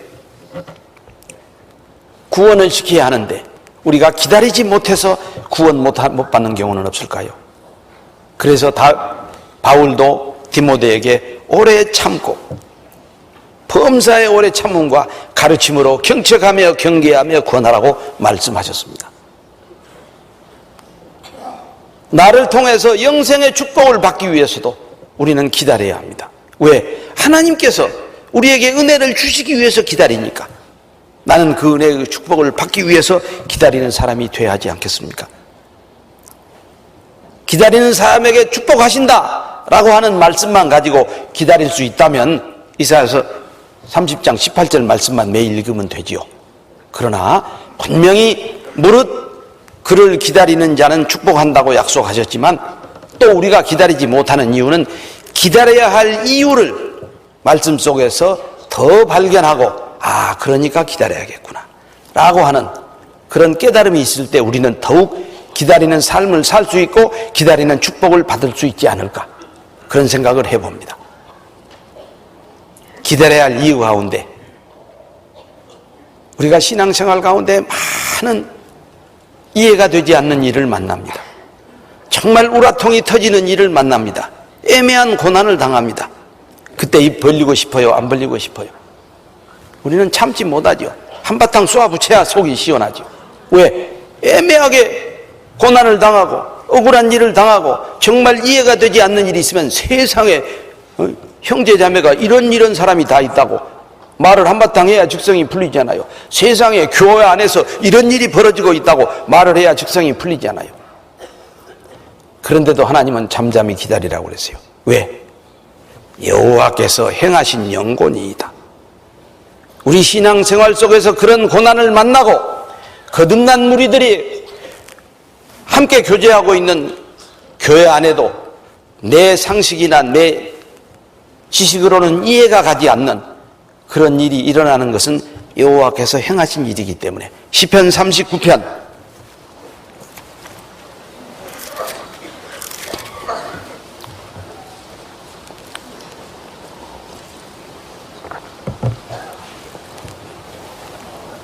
9절 같이 읽겠습니다.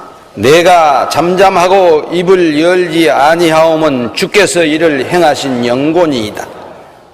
잠잠하고 입을 열지 아니하오면, 시편기자 다윗왕은 입을 열 일이 분명히 있는데도 잠잠하고 입을 열지 아니하오면 주께서 이를 행하신 영권이이다. 그런 일을 만나게 하고 그런 문제를 내 앞에 부딪히게 하고 그런 고난이 내 앞에 있게 하시는 것은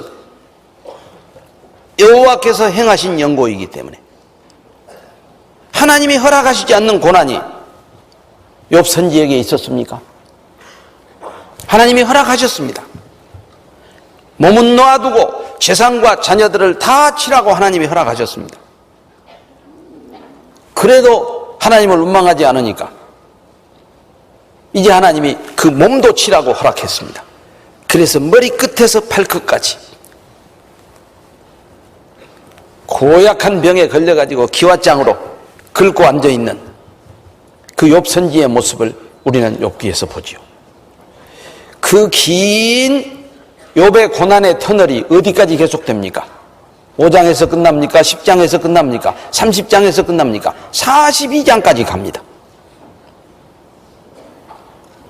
정말 힘들고 어려운 일에 계시면 욥기를 묵상하십시오. 그러나 참으로 욥 선지자는 그 고난의 터널을 믿음의 사람답게 통과하고 뭐라고 간증합니까? 욥기 42장 5절. 찾지 마세요. 잘 아시는 말씀이니까. 내가 죽게 대하여 귀로 듣기만 하였사옵더니 이제 눈으로 배움나이다. 전에는 귀로 듣는 것처럼만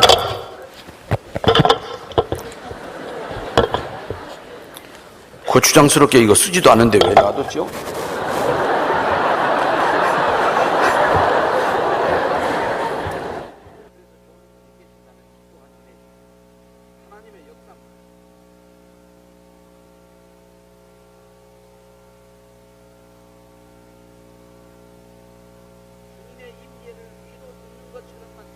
근데 눈으로 보는 것처럼 확실히 체험했다고 하는 간증입니다. 내가 죽게 대하여 귀로 듣기만 하였사옵더니 이제 눈으로 배움나이다. 고난의 터널을 통과하면 다윗 왕만 간증하는 삶을 사는 게 아니에요. 그게 바로 욥 선지의 선포입니다. 고난의 터널을 통과한 욥 선지의 선포입니다. 내가 잠잠하여 입을 열지 아니하오면 주께서 이를 행하신 영곤이이다.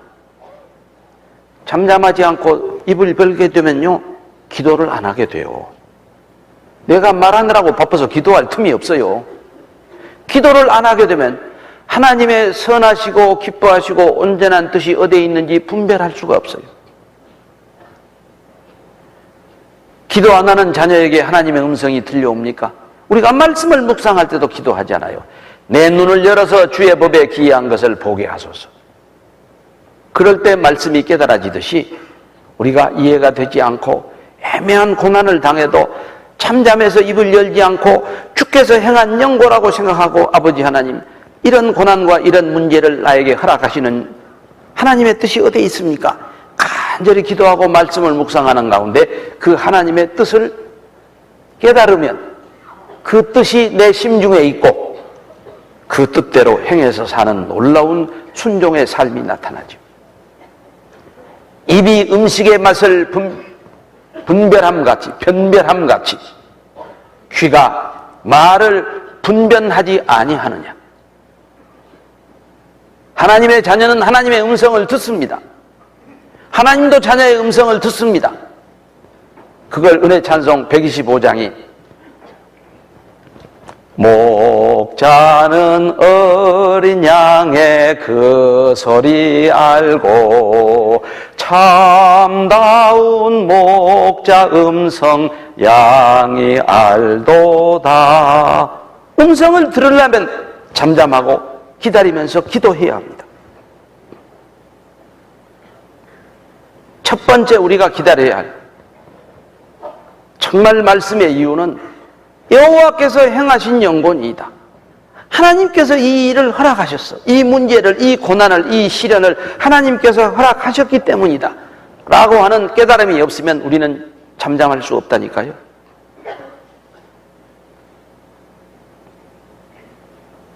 잠잠히 참고 기다려야 할 또 한 가지 이유를 우리는 시편 37편에서 발견할 수 있습니다. 시편 37편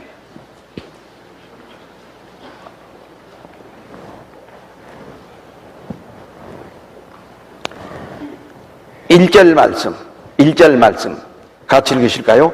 행악자를 인하여 불평하여 하지 말며 불의를 행하는 자를 인하여 투기하지 말지어다. 예.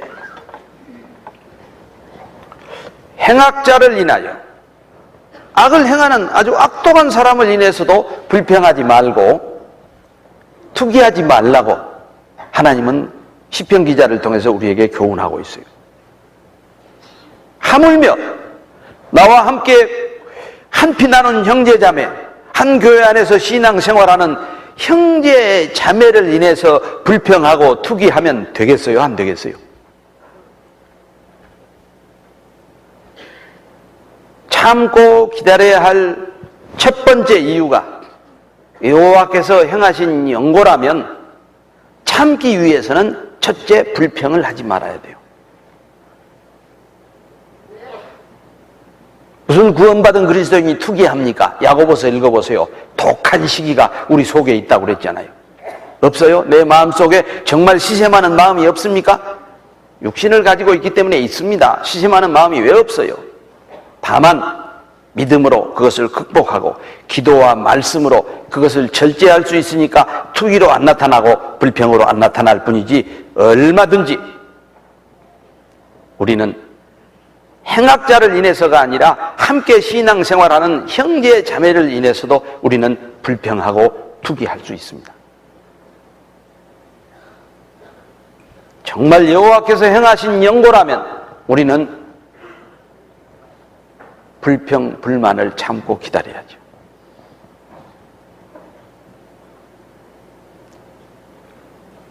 새해 우리가 신앙생활을 잘하기 위해서는 정말 내 마음속을 점검해 봐야 돼요. 은혜와 감사가 늘 넘치고 있는가? 불평과 불만이 늘 넘치고 있는가? 아주 건강한 신앙생활을 하고 계시는 분은 은혜와 감사가 항상 넘친다. 제가 그래서 작년 연말 가까운 때 우리 광주 형제자매님들과 교제하면서 하루에 5가지 수첩에다 감사한 은혜를 적어보라고, 5가지만. 근데 제가 수정하겠습니다. 신년 초에 3가지만 적으세요. 5가지 적으려고 하니까 그것도 많더라고요. 네. 3가지는 적을만 하더라고요. 제가 3가지를 좋아해서 그런지는 모르겠습니다만 3가지. 정말 오늘 하루 삶 속에서 어떤 은혜와 감사의 순간을 맛볼 때마다 3가지씩만 메모해 보세요.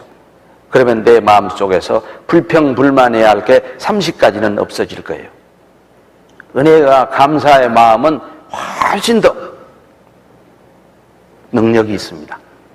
불평, 불만하는 마음보다 훨씬 더 능력이 크기 때문에 3가지만 메모해 보면 30가지 불평, 불만이 사라질 수 있다고 생각합니다. 3절도 같이 읽으실까요? 여호와를 의뢰하여 선을 행하라. 땅에 거하여 그의 성실로 식물을 삼을지어다. 여호와를 의뢰하여, 여호와를 의뢰하는 믿는 것이죠. 하나님을 믿으면 내 삶을 맡길 수 있습니다. 왜 내가 불평불만합니까? 내 삶을 하나님께 맡기지 못하니까. 여호와를 의뢰하여 선을 행하라. 불평불만하는 것은 선 아닙니다. 여기서 말하는 선은 도덕적인 선만을 말하지 않습니다만은 잃어진 영혼을 구원하는, 마귀에게 붙잡힌 자를 놓아주는 선을 행하시기 위해서 주님도 이 땅에 오셨다고 사도행전에 기록되어 있지요. 우리의 남은 육신의 때가 이 땅에 잃어진 영혼을 구원하는 선한 일을 하기 위해서 남아있는데 하나님께 내 삶을 맡기지 못하고 늘 불평불만하는 그 입술을 통해서 어떤 영혼이 구원을 받겠습니까? 그래서 여호와를 의뢰하여 선을 행하라. 땅에 거하여. 우리는 비록 땅에 살고 있지만 저 천국의 소망을 두고 삽니다. 우리의 돌아보는 것은 보이는 것이 아니요 보이지 않는 것이니 보이는 것은 잠깐이요 보이지 않는 것은 영원함이니라. 영원한 세계의 소망을 두고 사는 사람답게 우리는 땅에 거하지만 그의 성실로 식물을 삼을지어다. 이게 무슨 말일까요? 하나님의 성실하심, 주의 성실하심. 하나님은 약속하신 일을 반드시 이루십니다. 우리에게 영생을 주셨습니다. 영원히 멸망치 않는다고 약속하셨습니다. 그의 성실하심을 식물로 삼을지어다. 우리 날마다 우리가 음식을 섭취하듯이 정말 일상의 삶이 되어야 한다는 것입니다. 주님의 성실을 의뢰하고 주님의 성실을 찬미하는 삶이 우리의 일상의 삶이 될 때 우리는 불평불만하지 않고 오래오래 참고 기다릴 수 있죠.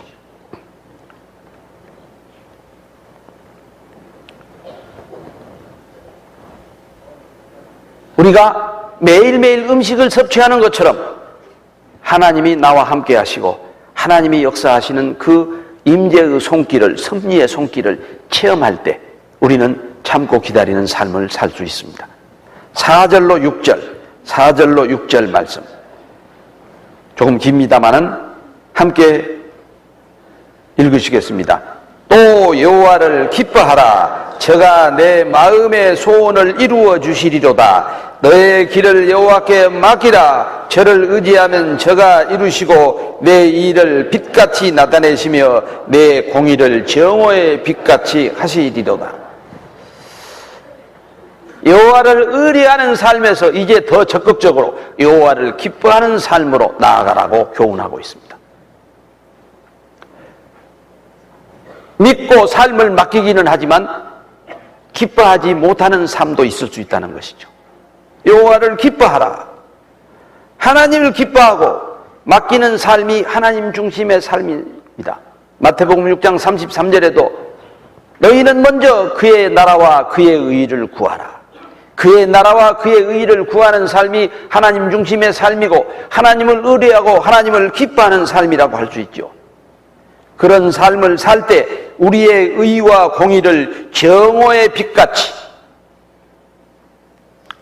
우리는요 세상 사람들에게 빛을 비출 만큼 의롭고 공의로운 사람이 아닙니다.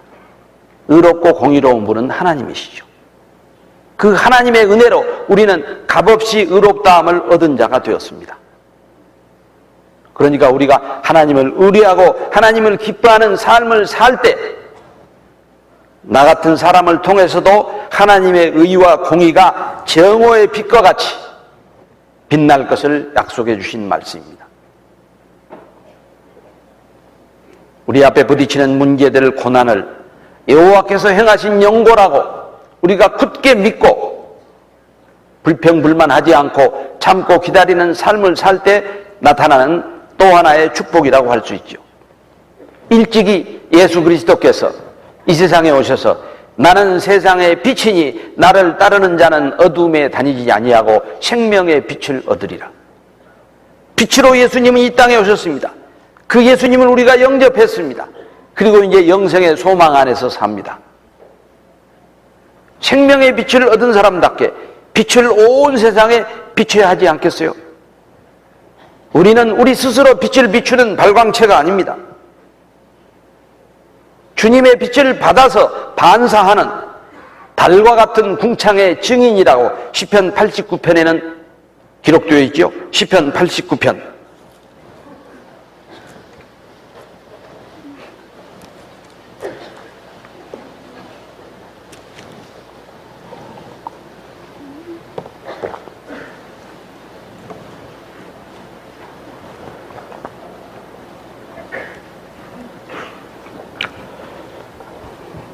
(868페이지) 시편 89편 37절 함께 읽으시겠습니다. 또 궁창의 확실한 증인 달같이 영원히 경고케 되리라 하셨도다.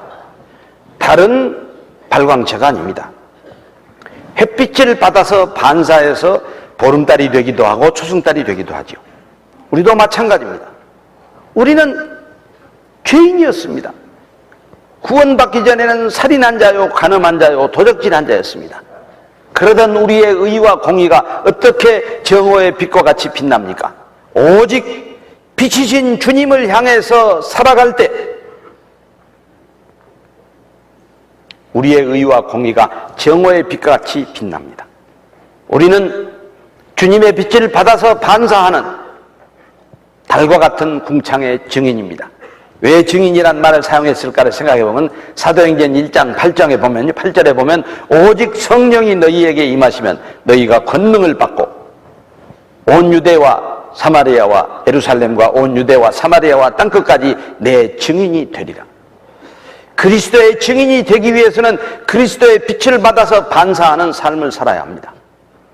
어떻게 그리스도의 빛을 받습니까? 그리스도를 향해서 사는 삶은 무엇입니까? 갓난아이들 같이 순전하고 신령한 젖을 사모하라. 2010년도 정말 말씀을 가까이 하는 그런 한 해가 되시기를 바랍니다. 복 있는 자는 악인의 꾀를 쫓지 아니하고 죄인의 길에 서지 아니하고 오만한 자의 자리에 앉지 아니하며 오직 여호와의 율법을 즐거워하여 그 율법을 주야로 묵상하는 자로다. 읽기만 하지 마시고 주야로 묵상하는 가운데 그 한마디 한마디 마음에 새겨지는 말씀을 붙잡고 살아가는 2010년 한 해가 바로 주님을 향해서 사는 삶이고 빛을 향해서 사는 삶입니다. 우리가 기다려야 할 한 가지 이유를 여호와께서 행하신 영고라고 한다면 시편 37편 7절에 또 한 가지,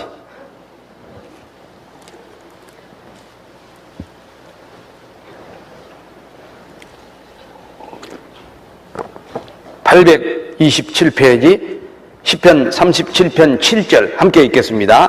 여호와 앞에 잠잠하고 참아 기다리라. 자기 길이 형통하며 악한 꾀를 이루는 자를 인하여 불평하여 말지어다.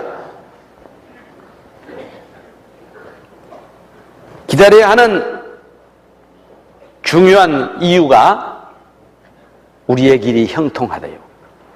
무슨 일을 만나든지 만사 형통하리라 라고 찬송만 할 게 아니라 우리의 삶이 정말 형통해야 우리를 보는 사람들이 도대체 저 사람의 삶 속에 무엇이 들어왔길래 저렇게 형통할까? 삶이 가장 좋은 전도라고 그러죠. 2010년 한 해가 정말 주님의 영생의 축복을 받은 자녀답게 형통해서 주님을 증거하는 한 해가 되었으면 좋겠습니다. 여호와 앞에 잠잠하고 참아 기다리라. 왜 참아 기다려야지요?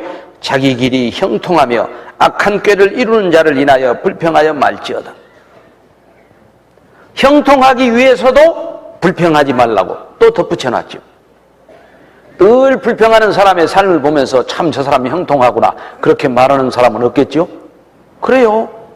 늘 불평불만만 하고 있는 그리스도인을 보면서 야, 저 사람 어떻게 저렇게 형통할까? 나도 저 비밀을 알고 싶다. 그런 사람은 없습니다. 야, 저 사람 보니까 나 화순교회 가기 싫다. 나 저 사람 보니까 고흥교회 가기 싫다. 나 저 사람 보니까 광주교회 가기 싫다. 왜? 불평불만으로 가득 찬 사람의 모습을 보면서 누가 형통하다고 생각하겠어요? 우리의 삶이 형통해지기 때문에 우리는 참고 기다려야 합니다. 그러기 위해서는 불평하지 말아야 한다고 하나님은 또 교훈하고 있습니다. 세 가지만 또 참고 기다려야 할, 잠잠히 참고 기다려야 할 또 한 가지의 중요한 이유는 거기 마치 펴놓으셨으니까 10절 11절 같이 읽겠습니다. 잠시 후에 악인이 없어지리니 내가 그곳을 자세히 살필지라도 없으리로다. 오직 온유한 자는 땅을 차지하며 풍부한 화평으로 즐기리로다. 너무너무 확실한 기다려야 할 이유가 거기 나와 있죠. 잠시 후에 악인이 없어진대요. 그리고 풍성한 화평으로 즐길 것이기 때문에 참고 기다리는 겁니다. 여기서 우리는 잠시 후, 그 잠시가 얼마 동안일까? 오래 참고 기다리라. 그러면 참 좀 짜증나지요. 언제까지 참아야 하냐? 제가 그저께도 어떤 고난 가운데 있는 자매님으로부터서 이메일을 받았어요.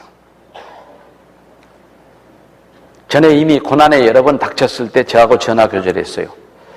그때 제가 한결같이 참고 기다리십시오 그랬거든요. 근데 이번에는 이메일에 뭐라고 하냐? 참고 기다리는 말은 더 이상 하지 말래요. 그래서 이번에도 답장 보냈어요. 그래도 참고 기다리라고. 하나님은 사랑이시라 유일하게 말씀하신 사도 요한이 늘 서로 사랑하라는 설교만 했다고 그러죠. 주일마다 서로 사랑하라고만 설교를 했대요. 그러니까 형제자매들이 아이고 금주에도 서로 사랑하랍니까? 다른 설교 없습니까? 그러니까 그래도 서로 사랑하라.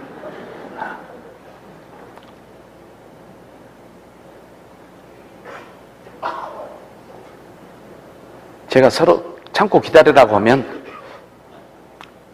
그 자매님이 저를 안 받아들이실 것 같더라고요. 그래서 우선 쪽지의 전문에다 감사하다는 인사를 보냈어요. 나 같은 사람이 무엇이라고 그렇게 고난을 얘기해 주셔서 감사하다고. 그 고난의 사연을 들으니까 내가 그 10분의 1이나 100분의 1이나 1000분의 1이나 이해할 수 있을까? 그래도 조금은 자매님이 겪고 계시는 고난이 이해가 된다고. 그러나 나는 몰라도 하나님은 다 알고 계신다고. 그런 자매님의 가정에 뭐라고 위로의 말씀을 드려야 할지 기도하는 가운데 제가 1월 2일 오전에 광주교회 동계수련회에서 설교하려고 준비한 원고를 첨부로 보냅니다. 그러고 그냥 클릭하니까 가버리더라고요.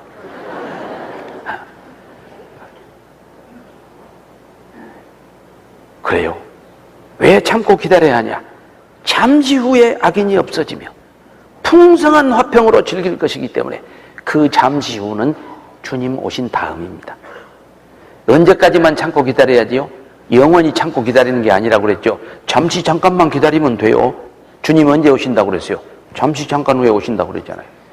그러니까 주님이 오시면 악인이 없어지리니 내가 그곳을 자세히 살필지라도 없으리로다.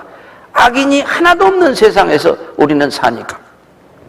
오직 온유한 자는 땅을 차지하며 풍부한 화평으로 즐기리로다. 이 온유한 자에게 약속하신 땅이, 저는 마태복음 5장을 읽으면서 온유한 자는 복이 있나니 저희가 땅을 기업으로 받을 것이며, 그래서 야, 땅을 기업으로 받으면 부동산 사업 좀 하면 쓰겠다, 그런 생각을 하는 분이 나오지 않을까, 그런 생각도 했는데, 그 온유한 자에게 약속한 땅이 천국 땅이더라고요. 천국에 가면 부동산 중개업자 없습니다. 부동산 투기해봤자 아무 쓸모 없어요. 그러니까 생각나네요. 어떤 부자가요, 구원을 받았대요. 많은 재산을 모아놨는데 구원받고 얼마 되지 않아서 죽음이 임박했어요. 그래서 하나님께 막대를 썼대요. 이 세상에서 내가 모은 이 많은 재산을 버리고 가기에는 너무 아깝습니다. 조금만 갖고 가게 해주십시오. 그러니까 하나님께서 안 돼. 너 왜 수위에 주머니가 없는 줄 아니? 땡전 한 푼 못 가지고 가는 거야. 그래도 막 때를 쓰니까 너무 어린아이 같으니까 하나님이 허락하셨어요. 그래, 가방 하나, 네 손가방 하나에다만 딱 넣고 오너라. 그러니까 빙긋이 웃더래요, 그 부자가. 그렇지, 하나님이 그러실 줄 알고 모든 재산을 금괴로 만들었어요. 황금 덩어리로. 가방 하나에다 딱 담아놨어요.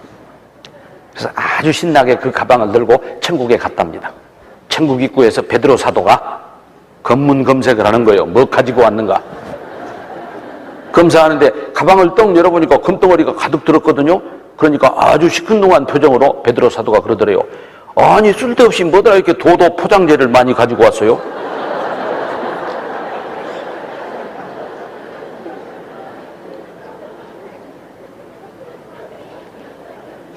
우스운 이야기인 것 같지만 정말 천성길이 그야말로 유리 같은 정금으로 포장되어 있다고 하는, 아마 말씀을 근거로 한 재미있는 유머라고 생각합니다. 그래요.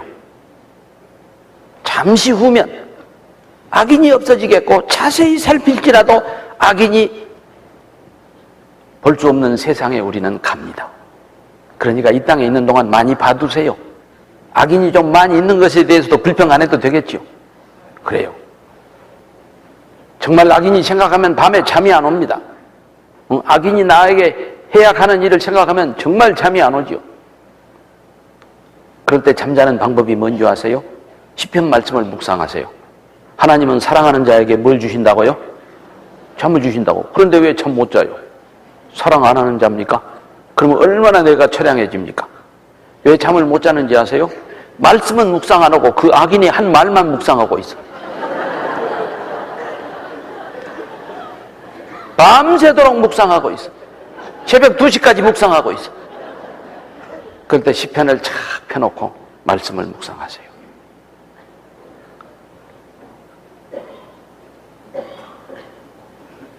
스스로 지혜롭게 여기지 말지어다. 여호와를 경외하며 악에서 떠날지어다. 이것이 네 마음의 양약이 되어서 내 골수로 윤택케 하리라. 저는요, 광주에 와서 건강의 비결을 발견했어요. 건강의 비결.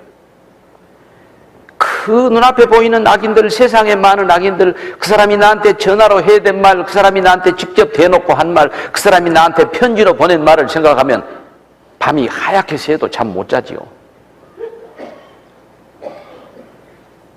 그런데 계속 시편 말씀을 묵상하면 정말 좋은 수면제예요. 어떤 멜라토닉, 수면제, 그거 먹어봐도 효과 없어요. 눈만 말똥말똥해져요.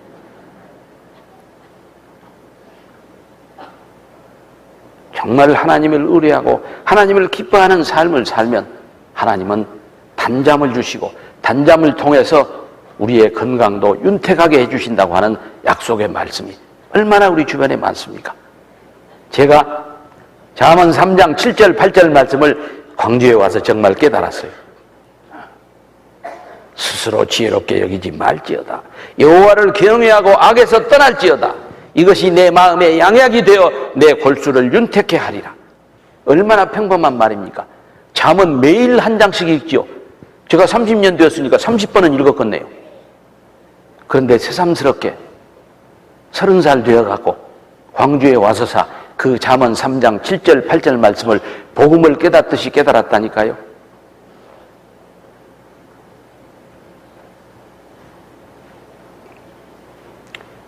우리가 정말 잠잠하고 참고 기다려야 할 또 한 가지 중요한 이유가 잠시 후에 악인이 없어지며 풍부한 화평으로 즐길 땅을 우리에게 허락하셨기 때문에 그런 말씀들을 우리가 붙잡고 살면 기다릴 수 있어요, 없어요?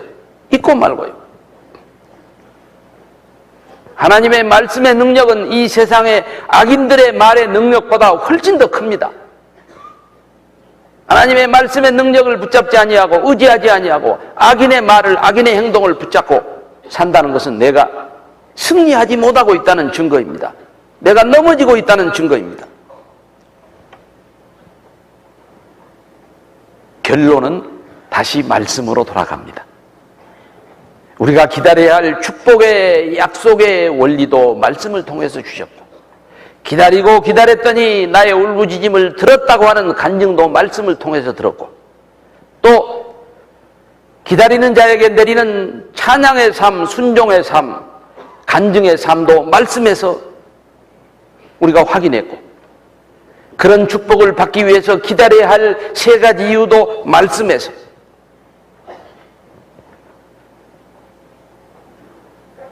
태초에 말씀이 계시니라. 이 말씀이 하나님과 함께 계셨으니 이 말씀은 곧 하나님이시니라. 그 말씀을 묵상하는 것이 주님을 만나는 것이고 하나님을 만나는 것이죠. 태초부터 말씀으로 계신 하나님을 우리가 말씀으로 안 만나고 무엇으로 만나겠어요? 금년 1년도 참으로 묵상하는 말씀, 이 여러분 삶을 정말 붙잡아주고 고난 중에 위로가 되고 그 말씀으로 여러분이 살게 하는 말씀이 되었으면 좋겠습니다. 그런 말씀 많이 있지만 제가 광주에 와서 많이 만났던 말씀 가운데 많이 의지하고 살았던 말씀 몇 말씀만 찾아보겠습니다. 시편 119편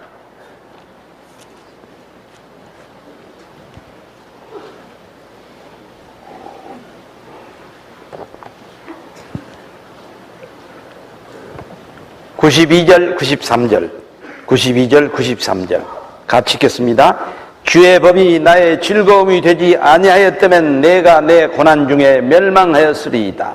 내가 주의 법도를 영원히 잊지 아니하오니 주께서 이것들로 나를 살게 하심이니이다. 주의 법이, 하나님의 말씀이 나의 즐거움이 되지 아니하였다면 내가 내 고난 중에 멸망하였으리이다. 시편 기자의 고백입니다. 아직 이런 체험 없으신 분은 2010년이 고난 가운데서 그 말씀이 나의 즐거움이 되어서 고난 중에 내가 멸망하지 않고 극복하고 승리하는 삶을 살 수 있는 말씀이 묵상이 되기를 바랍니다. 내가 주의 법도를 영원히 잊지 아니하오면, 그렇게 삶 속에서 붙잡고 즐거움으로 고난을 이겨냈던 말씀은 일주일 만에 잊어지는 말씀이 아니에요. 영원히 잊지 아니하오면 주께서 이것으로 나를 살게 하였음이니이다. 나를 살게 하신 말씀을 붙잡고 살아가는 그리스도인이라야 사람이 떡으로만 살 것이 아니오 하나님의 입으로 나오는 모든 말씀으로 살 것이라 하신지라 하시니, 하신 말씀이 내 삶 속에 이루어지는 것이죠. 한 장 앞으로 넘어가세요. 50절. 최근에는 이 말씀도 참 제 삶의 위로가 되었습니다. 119편 50절 같이 읽겠습니다. 이 말씀은 나의 곤란 중에 위로라. 주의 말씀이 나를 살리셨음이니이다. 이 말씀, 어떤 말씀인지는 모르겠어요. 이 말씀이라고만 고백했으니까 이 말씀은 나의 곤란 중의 위로라. 주의 말씀이 나를 살리셨습니다. 이 말씀 속에 여러분이 2010년 한 해 동안 몇 장 몇 절 말씀이라고 여러분이 집어넣을 수 있으셔야겠죠. 이 말씀은 나의 곤란 중의 위로라. 정말 곤란 중의 위로가 될 수 있는 그런 말씀을 붙잡고 사는 한 해가 되시면 기다리고 기다리는 자의 축복이 여러분과 풍성하게 함께 하실 겁니다. 이 말씀으로 나를 살리셨습니다. 주의 말씀이 나를 살리셨습니다. 말씀대로 살고 그 말씀대로 행했을 때 우리는 이런 간증이 가능하겠지요. 56절 같이 읽겠습니다. 내 소유는 이것이니 곧 주의 법도를 지킨 것이니이다. 여러분의 소유는 무엇입니까? 아마 이방인들의 소유는 대형 아파트 평수, 손가락에 끼어있는 보석 반지의 카라트 수, 아니면 저금 통장에 들어있는 수천만 원, 수억 원 예금 잔고가 자기의 소유라고 말하겠죠. 그러나 믿음의 자녀들, 하나님의 자녀들은 무엇이 내 소유라고 우리는 간증해야겠습니까? 내 소유는 이것이니 곧 주의 법을 지킨 것이니이다. 여기 앉아 계신 모든 우리 전남 광주권 뿐만 아니라 전 세계에 구원받은 모든 자녀들은 정말 내 소유는 이것이니 곧 주의 법을 지킨 것이니이다. 하나님의 말씀을 지킨 삶이 내 소유라고 간증할 수 있는 그런 삶을 사시기 바랍니다. 그러기 위해서는 기도해야 합니다. 우리가 오늘 살펴보았던 모든 말씀, 기다리고 기다려서 응답받는 축복도 기도를 통해서입니다. 기가 막힐 웅덩이와 수렁에서 건짐받는 체험도 기도를 통해서입니다. 정말 기다릴 수 있는 말씀을 붙잡는 것도 기도를 통해서입니다. 예수님도 살아생전에 기도하셨습니다. 마가복음 1장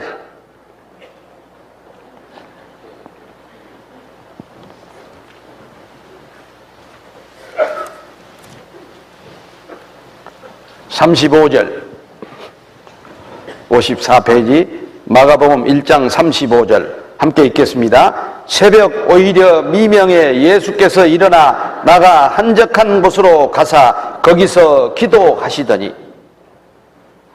예수님은 하나님의 아들이시고 말씀이 육신되어서 오신 분이고 하나님의 본체의 형상이시라고 되어 있습니다. 하나님 자신이란 말입니다. 그런데 뭘 기도하셨을까요? 우리야 늘 연약하고 넘어지니까 기도할 수밖에 없는 존재지요. 정말 오늘 오전에 상고한 말씀대로 살게 해달라고 하는 기도에서부터 시작해서 기도의 제목이 얼마나 많습니까? 그런데 예수님은 새벽 미명에 아직 밝기도 전에, 참 그런 점에서 요즘 계절이 감사해요. 7시에 일어나도 컴컴해요. 그러니까 7시에 기도해도 미명에 기도하는 거예요. 화절기 되어 보세요. 새벽 5시 되어도 훤해요. 그러니까 미명에 기도하려면 4시에 일어나야 돼요.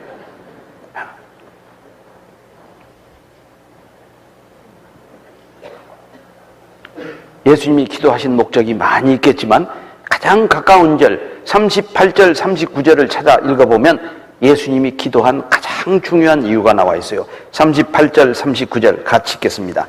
이르시되 우리가 다른 가까운 마을들로 가자. 거기서도 전도하리니 내가 이를 위하여 왔노라 하시고, 이에 온 갈릴리에 다니시며 저희 여러 회당에서 전도하시고 또 귀신들을 내어 쫓으시더라. 그렇습니다. 우리의 기도 가운데도 가장 중요한 기도가 전도의 기도입니다. 우리의 축복 가운데 가장 큰 축복이 영혼 구원의 축복입니다. 나를 영혼 구원해 주신 것이고 나를 통해서 영혼 구원의 놀라운 축복이 일어난다고 하는 것. 금년 한 해도 정말 많은 기도의 제목 가운데 예수님처럼 전도의 기도, 세계 선교, 주님 다시 오실 때까지, 우리의 전도의 기도는 주님 다시 오실 때까지. 주님 오시면 천국에 가서는 전도 안 합니다. 주님 오시면 천국에 가서는 성경 공부 안 합니다. 찬양은 합니다. 정말 온 천하에 다니며 만민에게 복음을 전파하라 하신 그 전도의 사명을 받은 우리입니다. 구원받은 그리스도인이 이 땅에 남아있는 가장 중요한 사명도 전도요, 구원받은 무리들이 함께 모여서 교제하는 이 교회가 이 땅에 존재하는 가장 중요한 목적도 전도입니다. 우리가 이렇게 동계 수련회로 3,560여 명이 모였다 흩어졌다 하는 것도 모여서 서로 이야기 나누고 새해 인사 나누고 먹고 즐기는 것으로 그친다면 무슨 의미가 있겠어요? 우리를 통해서 더 많은 구원의 축복이 풍성하게, 내년에는 7,000명이 동계 수련회에 참여해가지고 광주 교회당이 부족해서 광주도 4개 권역으로 나누어서 하는 그런 축복이 함께하는 새해가 되었으면 좋겠다, 그런 생각을 해보면서 오늘 오전 교제 마치겠습니다. 같이 기도하겠습니다.